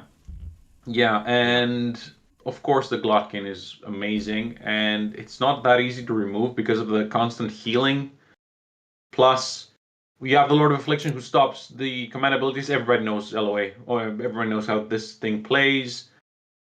The fact that summoning here is quite easy because of the Befouling Host with 2 trees. You're going to get your Sloppity out very soon, maybe even turn 1, depending on the wheel. It's a very standard list that you're going to see people play. It's easy to run because it's just so many few models. There's 1, 2, 3, 4, 8, plus the Rotmire Creed. Right. So a unit of 10 Rotmire, which, by the way, the Glotkin can make 2 wounds each, which is pretty nice with the spell that they got. And it's Tend the Garden, just put in a Grand Strike. It just made this very, very, very quickly. I would run this in a 1-dayer. In fact, I've run something very similar to this in a 1-dayer. It's a fun one. But can you go to the next one, please? We don't need to, because it's very similar one. This one was I'm here to play, and the next one is the one that's I'm here to win. So that's absolutely. We just need to real quick explain. I just want to touch on a couple things. Yeah, remember, Bloab and Orgots are our two big Magath lords. For those not as familiar with Nurgle, so these are your medium-sized heroes, or as I call them, this is the tier 3 heroes. I have a 5-tier hero system, which I'll review on some future show. These are tier 3 heroes, and they fit very well into that space. They're absolutely worth their points. They do a lot of work. As you said, they're hard to remove. They're good offensive pieces. They have good utility, etc., etc. The Glockkin, the powerhouse of this, is that he dropped down to a low enough points where you can get enough other things in the list, and his countercharge ability is letting him, off turn, move things in to charge. And so he's being able to bring things like Orgots into the fight he wants Orgots into from potentially... No one ever gets the fight they want against this. Like, they wanted to charge the Lord of Afflictions. Nope. You do, fine, but you're also fighting Orgots, and now you're dead. Right? Or something like that. Okay. Cool. Yeah. So I played Big Wa against this one. A very fun game. One of the closest games I played with Big Wa. And I really, really liked it. Plus, you have Bloab, who can remove a thing by the spell. The one every phase, if you got damage, D3 damage on a 2-up. And Nurgle deals damage on every single phase of the turn, which is such a fun thing to do. Hero phase damage with the Lord of Affliction, movement damage when you retreat with the beasts, obviously with the charge when you get hit with the impact, or Arcane Bolt, as you said. No, because the thing about the Lord of Afflictions with the damage that he deals, it's in the hero phase. It's not at the start of the hero phase, which they changed, and it does combo with this one. Charge is the impact. Move was the retreat. I said combat is combat naturally. Battle Shock, they still have damage they can deal in Battle Shock because of disease. So that D3 piles up a lot. So it will melt. And if you get caught off, it's bad. Yeah, taking an extra 3, 4, 5 D3 is crazy. Yeah. It's crazy what it does. Yeah. And if you get doubled, like if you give them the double, go on. Yep. Exactly. All right, so now Nurgle List 2. So here we are. We're in the Fouling Host again. Yeah. We've got the Great Unclean One, Be'lakor, Morbidex, the Glockkin again, 10 Plague Bearers, 10 Plague Bearers, 10 Plague Bearers. So I know how this list works, and it's a nightmare. So no, I'm not gonna. I want you to explain it to people. Go ahead. Sure. You mentioned the thing with blow up, which you're like, this is so fun. You can do things there. Or Orgots were like, no, this is a good state. Now remove all those things. We don't play this game anymore. We're here to win. We're here to stop the opponent from having fun from playing. Countercharge with Plague Bearers. Good luck removing those things. Those disgusting things that the GEO, they can give them +1 wound. Have fun with that. And you have where is he? Be'lakor. Like, do you want to do tactics? Good luck. Choose wisely. Like, you want to move things or retreat? You won't, because of Be'lakor. The GEO, actually, I do like him in this specific list because they do what they're saying. Right. It's immovable. This thing will not move. You're going to get charged, countercharged by everything. Sloppity is coming up very fast. Morbidex deals like crazy. This is the second thing that we talked about in this GHB. You will not play this game. You'll get stuck in the mud with the Plague Bearers who have minuses to be hit and all that. It's a battle reg, so it's actually it's what? How many? I think it's 3 drops, something like that. I think so. Yeah, I had to cut it off to put it on the screen. So, but yeah, I think it's a 3 drop. This is disgusting. Like Nurgle would love this. Let's make this really real for people. Let's go through the play pattern. Go ahead. Because I think people that haven't played against this can't picture how horrible this is. Like, audience, in your mind, you're probably still picturing playing a game of Warhammer against this list. You are wrong. Okay? That is not how this list plays. This list did not show up to play Warhammer. This is some Tom crap over here. Like, I am amazed, Tom, you're not running this list. I was going to ask. So you are suspiciously quiet. I've tried to move away from the, like, I learned my lesson about not letting other people have fun. And so I've tried to move my list out of the not having fun into the, no, I just want to start fighting at the top of one, and we'll see where we're at in terms Sure. of Yeah, this list is like how to make sure your opponent has no fun, the list. Okay, so here's the play pattern. Yeah. I'm going to get Fleshy Abundance off on my Plague Bearers. Maybe I do, maybe I don't. Let's just assume I do. Now that is a 30 wound unit. 30 wound unit. Yeah. Okay. Mm-hmm. All right. Now, on your turn, what's going to happen is I'm going to let's not even worry about Bellicor. We all know what Bellicor does. He shuts a unit off so they can basically do nothing. Okay. Yeah. So that's happening. We know that's in the background. But on your turn, what's going to happen is you're going to move something into position somewhere. Okay? And then I'm going to use the Glotkin's countercharge. Okay? Now, I have summoned a Slobbity Bilepiper at this point. Okay? Because I can easily race to the points to get Slobbity. So he's out. Slobbity's out. Toot, toot, toot, toot. Okay? He's not appearing in the list, but he's one of the most essential pieces you're going to see.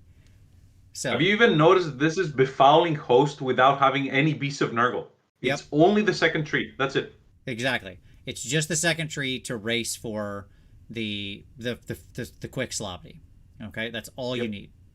So, Slobbity's out. Okay. My Plague Bearers are now going to countercharge. My goal is to end a half inch away from whatever unit is relevant that I want to stop. And then I'm going to spread them out in basically like a sort of as wide a formation as I can with those 10 to come within 3 inches of as many other of your units as I can. Okay, I'm going to try to bring, if I can get your entire army into combat, that is a great day for me. But I'm going to try to get every unit into combat I can at 2.9 inches. Okay, with just like the edge of a hair of a Plague Bearer base is 2.9 inches away from you. Because when I countercharge, exactly, that's right. The one guy moves, and then everybody else just goes and fans out, right? And is like touching every unit they can. About 20 inches, by the way. Yep. 10, 32 mils with 1 inch between it. It's about like 16, 17, 18 inches, something stupid like that. Yeah. Exactly. With triangles on the end. Yeah. Yes. And then then Slobbity comes in, and he's like, toot, toot, toot, toot, toot, toot, and he plays the fart song. Okay. And nobody piles in. And then nobody can pile in. So now what's happened is there's one Plague Bearer within a half an inch of one model, hopefully, that's their goal, of your unit, and all your other units in combat cannot pile in. They're all stuck exactly where they are. Okay? And this game state will just persist.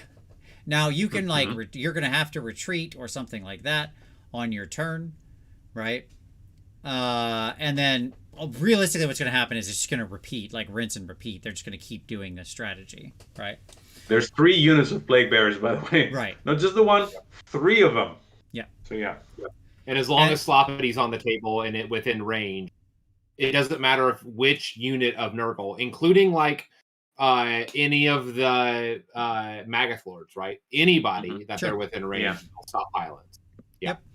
And so then basically what's going to happen is their 2 big pieces, which is the Great Unclean One and the Glockin, neither of whom are like incredible damage dealers, but they're enough. They're enough because they'll just have the fights they want now that your entire army is basically still gummed up. Okay? And so that is like what happens is your entire army hits the brakes, goes nowhere, does nothing, and then they just pick you apart. That's effectively the strategy of this army. Okay? So, yeah, there you go. Yeah, pretty much. And apart from the fact that it's hard to kill the Sloppity, did they kill him? Bring another one. You just summon another one. Right. That's it. If you can summon one turn, well, you can summon one in the second one. That's and so on and so forth. And the fact that, yes, they can actually pile in from outside of 3. Right. But again, it's models being stopped. At some point, like, come on over. How many can you get in? That's the thing. They are a menace to remove.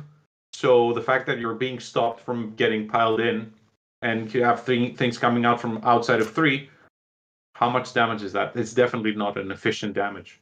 And that's where that plays. You have an important unit that can actually deal with all that. Bellicor. That's why he's there. Or Morbidex, who heals all the time. The Nurgling Infestation, -1 to hit if memory serves. Plus you have the Wither Stave, which gives disease. You're getting disease throughout all this. Like, remember that Nurgle plays. Plus there's the wheel that at some point it's going to stop you from piling in, period. Yep. And there's the turn where he's going to be on a 2-up because of the Wither Stave. Disease is going to be on a 2-up. And so on and so forth. So this is not going to be a fun game. Yeah, and Ramian says, I faced this last tourney with my Soul Blights. I wiped this Nurgle army at the end of 2 because he didn't get his Biopiper, and I made my long charges. Yeah, I mean, is it too unreliable? No, I mean, it's not like this is an immediate 5-0. I don't want to... No. That's not the hyperbole or the thing being said. What I'm saying is that, like, in the hands of a good pilot, this can 5-0. It has. There have been multiple Nurgle wins with a list like this, some variation on this. But regardless of its win potential, right? Like it and it has been placing highly, exactly as it's just not fun to play against. It is a horrible play experience. It's like one of the worst play experiences. And yes, it's like there are counters to it in the meta. You know, various and sundry sort of castle builds and shooting builds and bomb builds, but. Like, I don't love the idea that that this one horrible thing is stopped by a different horrible thing. And we just mentioned that there's a similar list to this, the one with the beasts and the 2 Magath Lords, or even 3 Magath Lords if you remove the Lord of Affliction, the Rothmire. But that's actually a fun list, having the 3 big things, and Beasts of Nurgle basically squigs. Everybody loves squigs. It's a fun list to play against. It's hard to play against as well, but it's competitive. You're going to feel the... wow, this was a good game. Either I won or I lost because I had the same experience myself. And then you just make a few changes. Who needs damage? Just bring Plague Bears. And it's more competitive, which kind of shows where the game is at right now. Clarity on this. 2 things. 1, it's only demon units that are affected by the farts. Yeah. No. So, like, I mean, that's why you have Plague Bears. I understand that. But I had mentioned Magath Lords. Like, so... it's not, so I wanted to clarify on that. But the other thing is that no one in the unit can pile in towards, like, it doesn't matter. You can't pile in within 3. That's the problem, is that they can't move any unit in that enemy unit can't move closer to the affected Nurgle unit. So there is that if there's a demon, if you have this demon here and this unit here, you cannot come closer. But if this unit has another model outside of 3 of the demon unit, that can actually come closer. That can actually pile in closer. Yeah, because if you're outside of 3, you're not affected by it. It's models. It's models. Yeah. So the closest models are paralyzed. The ones that are outside of 3 of the Plague Bears, let's call it, they can come closer. But as soon as they hit 3, they stop. No. They won't be able to pile in. They won't be able to pile in again. They can go closer than 3 on that pile in move. The ones outside will pile in and fight. Yes. So you have to play this right. Exactly. Thank God it's not very clever placement, right? Yeah. Because like if they're in a position where there are other, like if you can get there are ways where you could get them locked up where they have no actual fights. But either way, what's going to happen is maybe they get a couple swings out of each unit, and it's inefficient. It's an inefficient attack. Yeah. Against a resilient army. That's what. Correct. Yeah. That's an army that's built that is built to not lose models. Yeah. To withstand attacks. Yeah. Yep. Agree. The giant rat that makes all the rules. 217 people watching and only 80 likes. Come on, step it up, chat. There you go. That's right. Come on, hit like for the fun Nurgle list, and hit like for hoping that this nonsense is broken very soon. Okay, let's go to corn. It's corn time. Okay. I'm just gonna let you take this one completely. This is the first one. This is the Skullfiend tribe. So everybody, both of them are Skullfiend tribe, by the way. Yeah. This is the not disgusting one. There we have 2 corn lists. One is hyper disgusting. This is the one that isn't. This is the Bloodsecrator, Korgus Call, a Ritualist, Slaughter Priest, Scar Blood Wrath, a Bloodthirster of Unfettered Fury, of course. And then 10 Blood Reavers, 10 Blood Reavers, 10 Blood Reavers, 5 Garrux Reavers, 10 Skull Reapers, a Chaos Gargant, love it, and a Skull Cannon, and then, of course, either the Hex Scourger Skulls or the Bleeding Icon. They're both 50 points. Pick your thing. Okay. Tell us about this one. Obviously, you are one of the foremost well-known corn players around. We know your love of corn goes deep. So I am a disciple. Indeed. Yes. I don't want to toot my own corn, but I am. I love him. The thing is, I haven't been playing that much because what you said at the start of the state of the meta, and Tom, you wrote it in the comments. Can you guarantee 5 battle tactics? Corn cannot guarantee 5 battle tactics. Right. It just cannot happen. And since we are talking about the state of chaos, the state of corn right now is weird. Like the fact that we saw this thing at the start, that they're at the top of the meta in terms of wins, it's so weird to me because I just cannot follow it. I don't see it. The fact that you cannot do battle tactics, the fact that you need to make, we're back in the previous book where you had to jump through hoops to make this thing work. Now this book is great, but the game it's playing is not the same. People ask me, don't you like Corn? I said, no, I love Corn. I just don't like the game that is so focused on battle tactics and grand strategies. Corn does not have a grand strategy right now. There is none. There is one, and we will see it in the disgusting list, which is more disgusting than the Nurgle one we just discussed, pun intended. And that one works. That one works, but you'll see it. I really want to see what you think, Tom, about the second one. In this one, it's the bag of tricks that Corn has right now. I'm not going to go into battle tactics. I'm just going to go into how it plays. When we first discussed the book a few months ago, Korgus Call was like, yeah, it's a good piece, but there are no big things right now for him to hit. And then you were talking about the Executioner in Flesh Eater Courts that found the axe that the Mighty Lord of Corn lost. Yeah. Because the Lord of Corn lost it. It was like, oh, free axe. Oh, look, it makes things disappear. That's my canon right now for the Executioner. So now Korgus Skull has a 19-inch aura of power, perceived power. Achieved, thank you.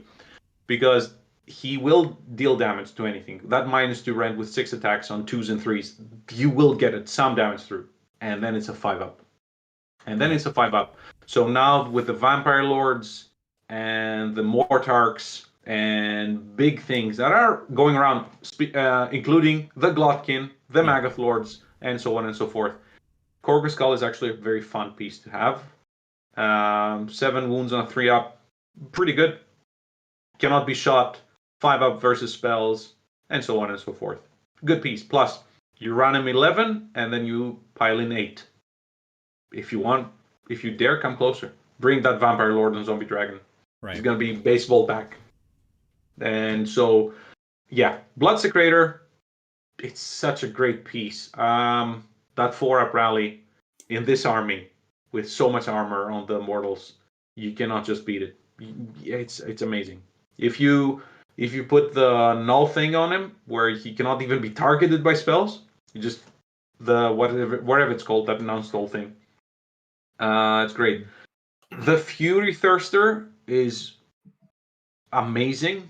From the first read, I'm like, this is my jam. He's still really good. That -1 hit is such a big thing. The 3d6 charge in an army that you actually want to put 1 good charge in a Skullfiend tribe where 8+ means you fight first. This is Idneth every single turn you play.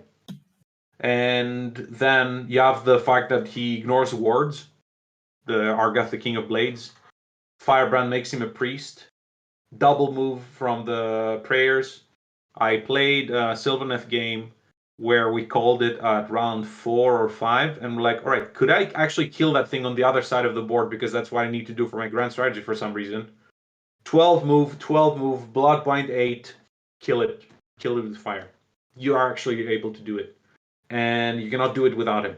He's 330, but he's worth all of the points. Scar Bloodwrath, such an amazing piece. Still Absolutely. the greatest. Stan of this guy again since forever. Yeah. Loved him. I don't think I ran a single game of Khorne without him. Still. And you send him in, kills, dies, gets better. And the fact that you can actually bring him back and you can summon off him, it's really good. It's really good. And people tend to forget about him. You might even forget to roll the 8 because it's in the opponent's movement phase as well. Right. So, such a great piece. There are no bad heroes in this list. The Ritualist +1 to hit on a terrain 8, wholly within 8 around. Blood Boil exists still. D6 mortals. And then there's the Hexgorge of Skulls, which everybody loves, I'm pretty sure. Or the Bleeding Icon, which actually the thing is, you can even use them as screens. You can screen your army. Now, when it comes to Blood Reavers, they are they're money. 80 points for that for murder rolls and for murder rolls. Yeah, it's 80 points for 10 murder rolls. Yeah. Yeah. Did you manage not kill them? Or I didn't get the blood type, but I will bring back 5 of them or 4 of them with the blood secretor. Something like that. Yep. And then Garrix Reavers, which again, this is a bag of tricks list because do you play against hordes? You have a skull cannon and you have Garrix Reavers. You're gonna be getting blood type. Do you play against beefy things? You have the Gargant, -1 save close to him and he can roar. Or you have the Korga Skull. Beefy things, beware. Plus the Skull Reapers, which are still amazing. One of the best, probably. Yeah, it's the hammer of the army. You either go Scarbrand or Skull Reapers. My choice is always Skull Reapers because Scarbrand can die.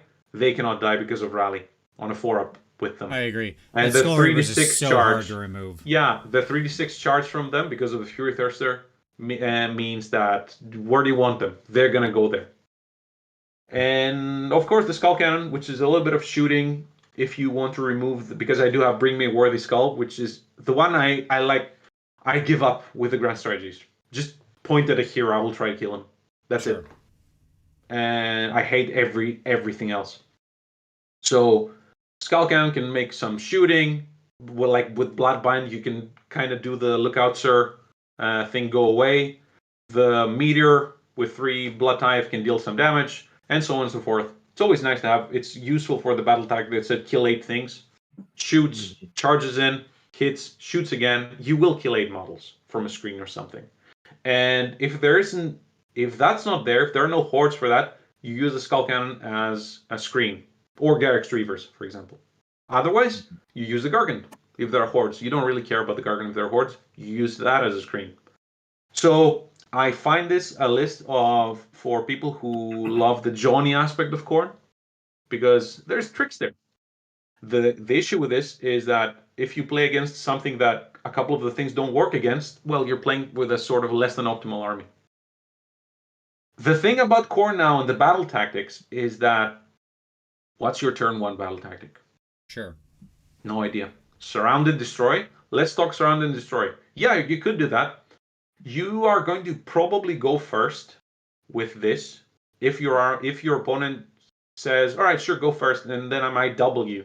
So if you're getting doubled, the first thing you need to do is double screens. So if you do double screen, how can you do surround and destroy when you have to actually send 2 things away? It's very problematic, especially when you got to be outside your territory as well. Yeah, so counterintuitive. To like, it says bring Claws of Karnak, bring Furies. You're removing your screens, the things that you actually want to be in the middle to get hit, to get blood type. So what are you going to do? Magical Dominance, which is the turn 1 thing for most people. Yeah, but it's Khorne. You can still bring Wizards, which is something that needs to be fixed, frankly. Yeah. And so what I see with this list is that I love it. I love running this, but I know I'm going to drop battle tactics. Sure. If they give me first, I don't know what to do. There are some things that you might do. If you're lucky enough, you can do the kill 8 things. If they're close enough, you can bloodbind the wizard closer, but it's so hard. If they go first and they come closer, now that's a different discussion because they might be like, if I don't go first, the skulls are coming closer, so I cannot do magical dominance. And so I might go first and get closer. I don't know. But you're in the whim of your opponent. That's not what you want to be. Right. Not when you're playing we're talking competitive game now. Otherwise, you're gonna enjoy this one. There are ways to play against this. You go around it. Oh, sure. You surround it. You hit sort of like guerrilla tactics. You don't kill things. You do not cast spells against Khorne. Just keep all your spells for yourself. Buff yourself. Don't hit me with endless spells. Don't do that. Don't kill my screens. Play your battle tactics and try to stop me from a couple of them because I don't have many choices. Stay away from the Skull Altar. Don't bring the things that I can kill easily. Don't bring your wizards close. battle decks are very lean again for Khorne right now. Right. Same with the Grand Strat. All right, now I want to jump to this second list because this is the gross one. Yeah. So, okay, let's talk about. Listen to this, Tom. I want to hear your opinion the moment you hear what is going on here. Please. Okay. So here we are. I'm going to read the list. We have the Magister, a Magister from the Coven of Thrix. Okay. Yep. Which is the pink horror Regiment of Renown. Regiment of Renown. Yeah. Tzeentch in Khorne. All right. We have a Realm Gore Ritualist. We have the Bloodmaster, who is the general. We've got a Bloodsecrator. We've got a Bloodstoker. We've got Scar. Then we have 10 Blood Reavers, 10 Blood Reavers, 10 Blood Reavers, 10 Blood Reavers, 10 Blood Reavers, 10 Blood Reavers, 10 Skull Reapers. Okay. Then we have the rest of the pink horrors from the Coven of Thrix. We have Karanak, and we have a unit of Wrathmongers. Endless spells, we have the Burning Sigil, the Demonic Simulacrum, and the Tome of Eyes, because those all come with the Coven of Thrix. Yeah. Yes. And this and is all the wrapped grand up into strategy, like 4 different things. The grand strategy is summon, turn 2, 3, 4, and 5. And the Bloodmaster has the general trait, start with 1 blood type. All right. That's it. Do you want to hear how it works? It sounds like what's happening is you're sending a lot forward and having it die. And including, so your pink horrors aren't going to split off, but they're going to generate mortal wounds when you hit them. Just like everybody else with the blood, the frenzy, like the Khorne blood rolls. And you have enough blood reavers to generate a bunch of damage that way. 60. That you can actually, because of the Bloodsecrator, you can rally back. And you can keep rallying back. Yeah, sounds like what you've done is you've created a minefield of mortal wounds. That if you touch anything, you're going to take damage back and you're going to regenerate those models, maybe? And not just that, the Magister is going to make spawns all the time.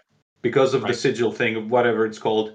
You have turn 1 auto magical dominance in Khorne. It cannot be unbound, that's the Thrix thing. You do 1 spell, it cannot be unbound. What's the spell? The what's it called? The invocation, the endless spell. Thank you. You bring that, you auto unbind, you auto cast, and it kills one of the horrors that turns into a spawn. Karanak can summon hounds in combat, so you can actually stop your opponent from shooting maybe or moving because of that. You do start with 1 blood tithe, so you can auto unbind if you need. There goes your opponent's magical dominance. Because blood sacrifice is there, obviously. And or rather the thing's dying, basically. And Wrathmongers are gonna give +1, 50% more damage to your Blood Reavers if they hit. And their Bloodstoker is gonna send them forward with run and charge. You don't need your opponent casting spells at you, because the spawns are going to be dying in droves. And you're going to be getting blood tithe of that. You need 12 blood tithe to do the grand strategy. And 12 blood tithe in this is nothing. You don't even need to get casts from your opponent. I hate this with all my might. Like, I absolutely loathe the fact that this is a Khorne list. This is Virkos in Khorne, by the way. Yeah. That's exactly about it. Yeah. Like, do you like the direwolf thing? You can do it with the spawns. Karanak, just summon in combat because you want to summon flesh hounds every round. 3 blood type. That's it. Who needs murder lust when you can actually summon in combat?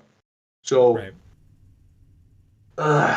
this one plus the other list for the Nurgle is by one of the best players in the world, Geir Vedeld, the top player in Norway and Scandinavia. An absolute gentleman that has to play in Atlanta, has to play in the absolute top level. So that is not playing Warhammer. That's going to play against the top. So there will be no, there will be no surrender. Sure. And you understand that I hate this list. The fact that this is a Khorne list and this is the competitive list. That the top mind in Warhammer, this side of Europe, is like, that's how you win with Khorne. Sure. Auto in magical dominance, auto grand strategy. Obviously, you're going to do the rest. 4 units dying in a turn. That's a battle tactic for Khorne, by the way. Sure. Absolutely. Spawns, summons, Blood Reavers, and the fact that Thrix will do the endless spells all the time. Ugh. Hate it. Plus Skullfiend Tribe, so all the charges that are 8+ will go first. Yep. This is truly a gross, disgusting, awful list. I hate it as well, but I have to respect. Like, I hate it. I hate the fact that we've got a wizard, the whole Tzeentch coven hanging out here. Tzeentch. I hate everything about it. It's so not Khorne, but like it is. But from a tech list, right? From not tech lists, as a techie list. Yes. Yeah. It is absolutely like masterfully put together. Peak Warhammer. Yes. Yeah. This is peak Johnny right here. It really is. That's so the right thing to say, Tom. You're 100% dead on. Yeah. Like, this is the promise of Johnny Khorne just unleashed, right? In the current season. Yeah. I'm not here to play. I'm not even here to play Khorne. I'm here to play something. And that something is going to, gonna do it. Here, let me show you what my book can do. Exactly. And that's what this list is. Yeah. All right. Let us end then our last list of the night here, or keep the show relatively short because it's already very, very, very late where Konstantinos is Tzeentch list, and this is actually courtesy of course, the one, the only Caleb Walters. If we wanted a Tzeentch list, we had to go to the man who's been repping Tzeentch forever. You know, Caleb, so when we did the lore show, he was like, oh, lore doesn't matter to me. It's like a 1 out of 10. And I'm like, man, that is a lie. You love Tzeentch so much, and you love its story and everything about it. It speaks to you. Okay? So, at any rate, this is Guild of Summoners. And we've got a Lord of Change. And a Magister. We've got 11 Blissbarb Archers showing up. So good, they're even jumping over here into Tzeentch. We've got 10 Acolytes, 10 Zangor. Just regular old Zanigor on foot. And then an Umbral Spell Portal, a Burning Sigil of Tzeentch, and a Suffocating Gravetide. And that's the end of the list. Oh, wait. Hold on. Oh, wait, no. No, it's not. There's more. There's more. Who is this over here? With this coalition unit? That's right. Do you hear the rumble, the thunder of 6 Varangard with Fell Spears? Yeah. So, obviously, the Varangard end up being both somewhat hammer, somewhat distraction, Carnifex, all of that kind of stuff. You're using Guild of Summoners to power that out for very efficiently. Yeah, just pushing out all the Lords of Change. That's right. And another thing that you will get the battle tactic, the Summon a Lord of Change. That's the free one for them. Yep. Plus, the fact that you have the Vanguard, it does give you some combat damage. And the opponent needs to respect that because the double pile-in is on the War Scroll. It's not a thing. That's right. in the book. And Fate of, what's the name? Shield of Fate works on them. That's a thing. That's a big thing. Like having a 4-up or a 5-up or whatever it is, plus the one they have in their War Scroll. Ooh, that hurts. 4-up versus wounds, 5-up versus mortal wounds, or the opposite. Whatever Shield of Fate works, I don't really remember it right now. With this, there's a lot of shooting in this list. There's like 40 shots per turn. Yep. And the same with Zangor's hitting really hard. And the Gravetide against hordes, you can deal with that. And like 12 fate points per turn by the spells. Like this list is obviously, my first thought was like, all right, let's see what Caleb was running. Absolutely. When we said, all right, let's see Tzeentch. We can't sleep on Levitate either, by the by. Like, it's the Lord of Change's spell choice for a reason, because you know what's better than 6 Vanguard? 6 flying Vanguard. They are the best art. Vanguard. The best art that they have is Archeon and them flying over around it. That's the one. Yep. Yeah. See? That's just Caleb just loving the lore. He's like, that's all this there you go. Leaning into the lore. Absolutely. And I mean, you do get the free endless spell to begin with. So there will be ways to stop your opponent from moving with gumming up and all that that we mentioned. Yep. Yeah. Yeah, I mean, this is a really nice, again, it's a very techy list. It's amazing to me that all 4 of the Chaos Forces have evolved into being like Johnny Techie lists to execute. Mm-hmm. Like, if you look at it, what have we talked about? That, and that's one of the reasons I wanted to focus on the 4 gods, because it's like, as I thought about how they were playing, and this sort of occurred to me as I was putting the presentation together, is like, wow, every one of these Chaos God lists has like a pretty decent skill floor on it. We talked about Slaanesh, super high skill floor. Has to be like, you have to move all your pieces in this extremely delicate ballet, using the limited shooting you have to hit the exact right pressure point, right? Constantly using your farming for your depravity, making sure you get your 1 melee unit in so you can trip euphoric killers every round against the exact right target they're going to kill and build the wounds on, and so on, right?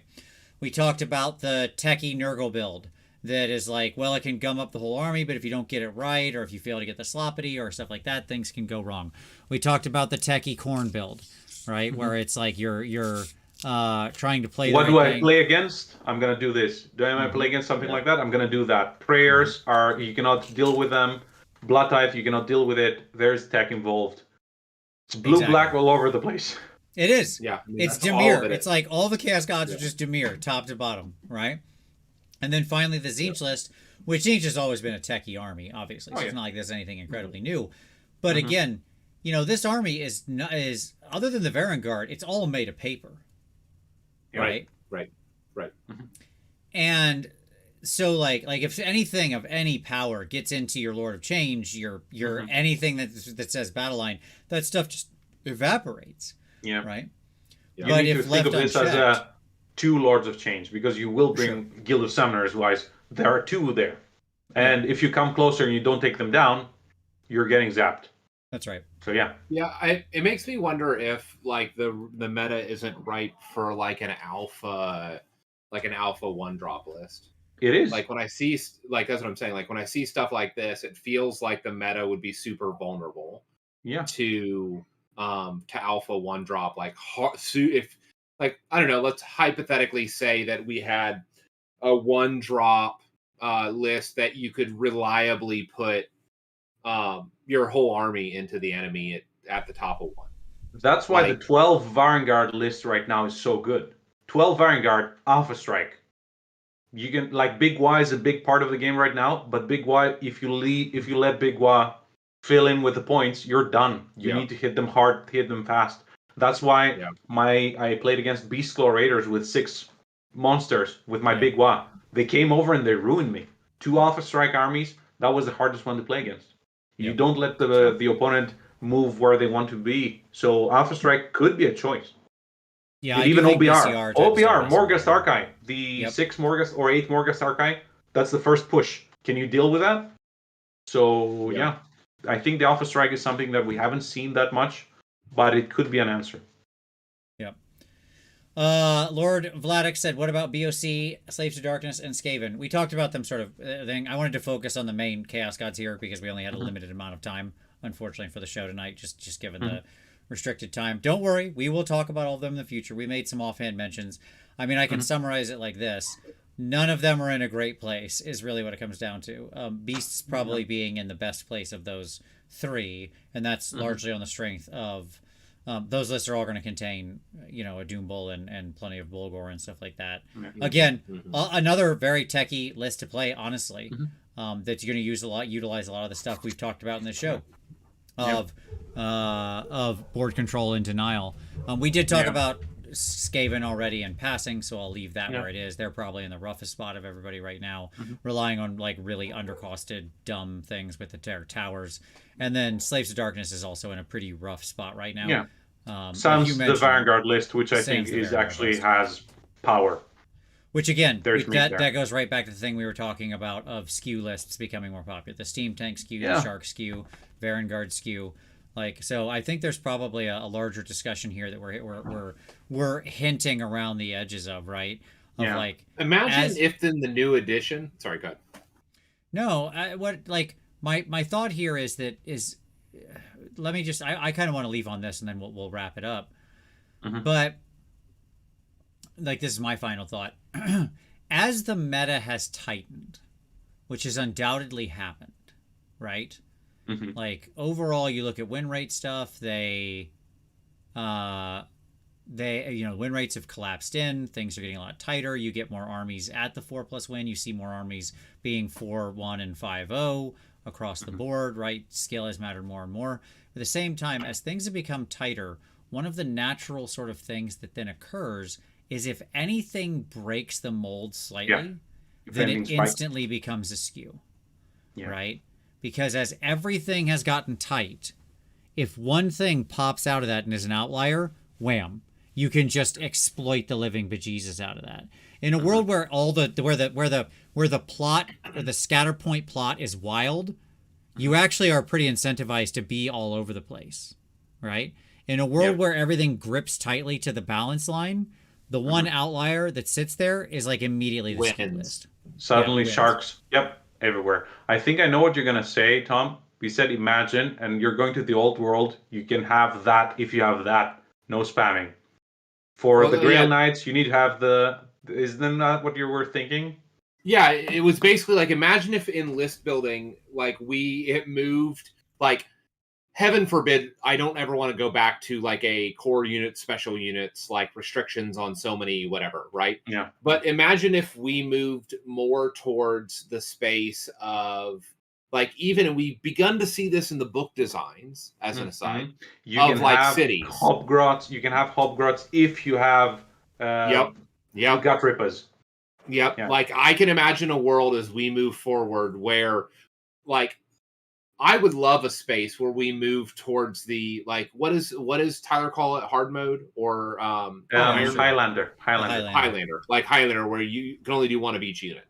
Like, I love those types of incentives. Like us moving towards that space. Now, I don't want to like hard bake that into the system, but I would love if, because right now the system incentivizes skews. Yeah. Like, I think probably I don't even know if it super incentivizes it. I think it's just the natural emergent property of the way the current meta is balanced in place. Sure. All the Blizzards, all the Morgas, all the Blood Reavers, all the Sharks. Yeah. Yep. Like, the reality is that one of the strongest FEC lists that I've churned out is something that I just would never want to play in an event because it's so ghouls? skewy. 1,000 ghouls? No, that's one possibility. The other is you put in your entire army into, like, up in the heavens and into the enemy with the, like... Oh, sure. All bats with on charge. The Gore Warden and the... all bats... Well, no, it would be 2 units of bats and 1 unit of flares. Because... you want to maximize, like, your all-out assault in the different phases and stuff like that, and that's the best way to do that. Is to get you a shooting and movement and all that, and everything comes down from the heavens.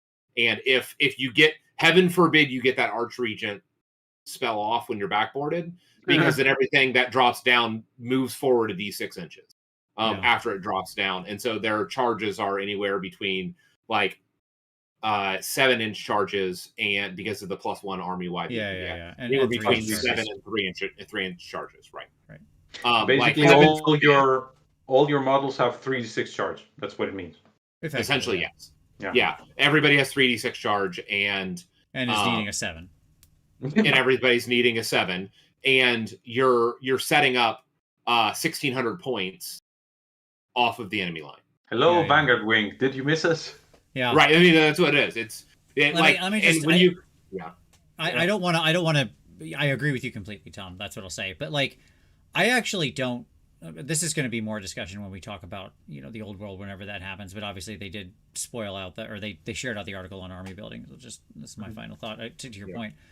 That core special rare and such breakdown, like, the reason we want to allow people to build the list they want to build is because we want to leave it open for sort of narrative players and stuff like that, and for people who want to run a bunch of big flappies and those kinds of things. I don't have any issue with that. You could actually still keep that world and have the, like, core special rare percentage changes. You could just have, like, the Armies of Renown model like we have now, where the fluffy narrative lists that people take monsters just say, like, okay, in this army, your unmounted Terrorgeist or core, just go nuts. You can have as many of them as you want. Wings of Dracothian. Like, it's an Army of Renown. Right. You get these units. Yeah, so you could have those kind of concepts as guardrails on the game normally, and still allow the narrative players, the people who just want to have fun, to still play their lists through the Armies of Renown and other types of, like, escape hatches like that. right? Yeah. Where the overall power level of the thing falls and is constrained, but you can take as many of the goofy ball unit as you want. Like if that's your idea, go nuts. Imagine if we did that with no battle tactics. Sure. Like what a world! What a world would we be in? Because you have a player now that's like, I can run 3 big pigs and all the little pigs. That's amazing. That's the best Warhammer ever. While we're thinking here, yeah, but no War Chanter. 2 different types of games. Exactly. That's fine. Yep. Exactly. Yeah, it should. That's right. Mm-hmm. All right. And again, most gripes go to the fully competitive scene. Otherwise, the game is healthy. It's really healthy. Exactly. Yeah. Exactly. Yeah. All right. Well, everyone, there we go. Thank you so much. Hey, if you didn't hit like yet, why don't you do that? We're glad we did this at an earlier time. Thank you, Konstantinos, for being here.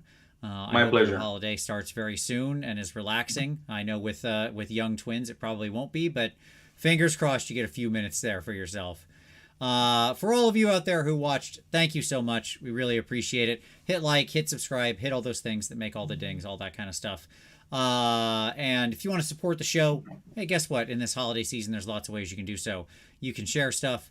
That's free. Doesn't cost you anything. There's Amazon links down below. If you're buying anything, any last minute Christmas hobby gifts, maybe hit up an Amazon link. It's down in the description. It costs you nothing extra, and it gives the channel a little bit of a kickback.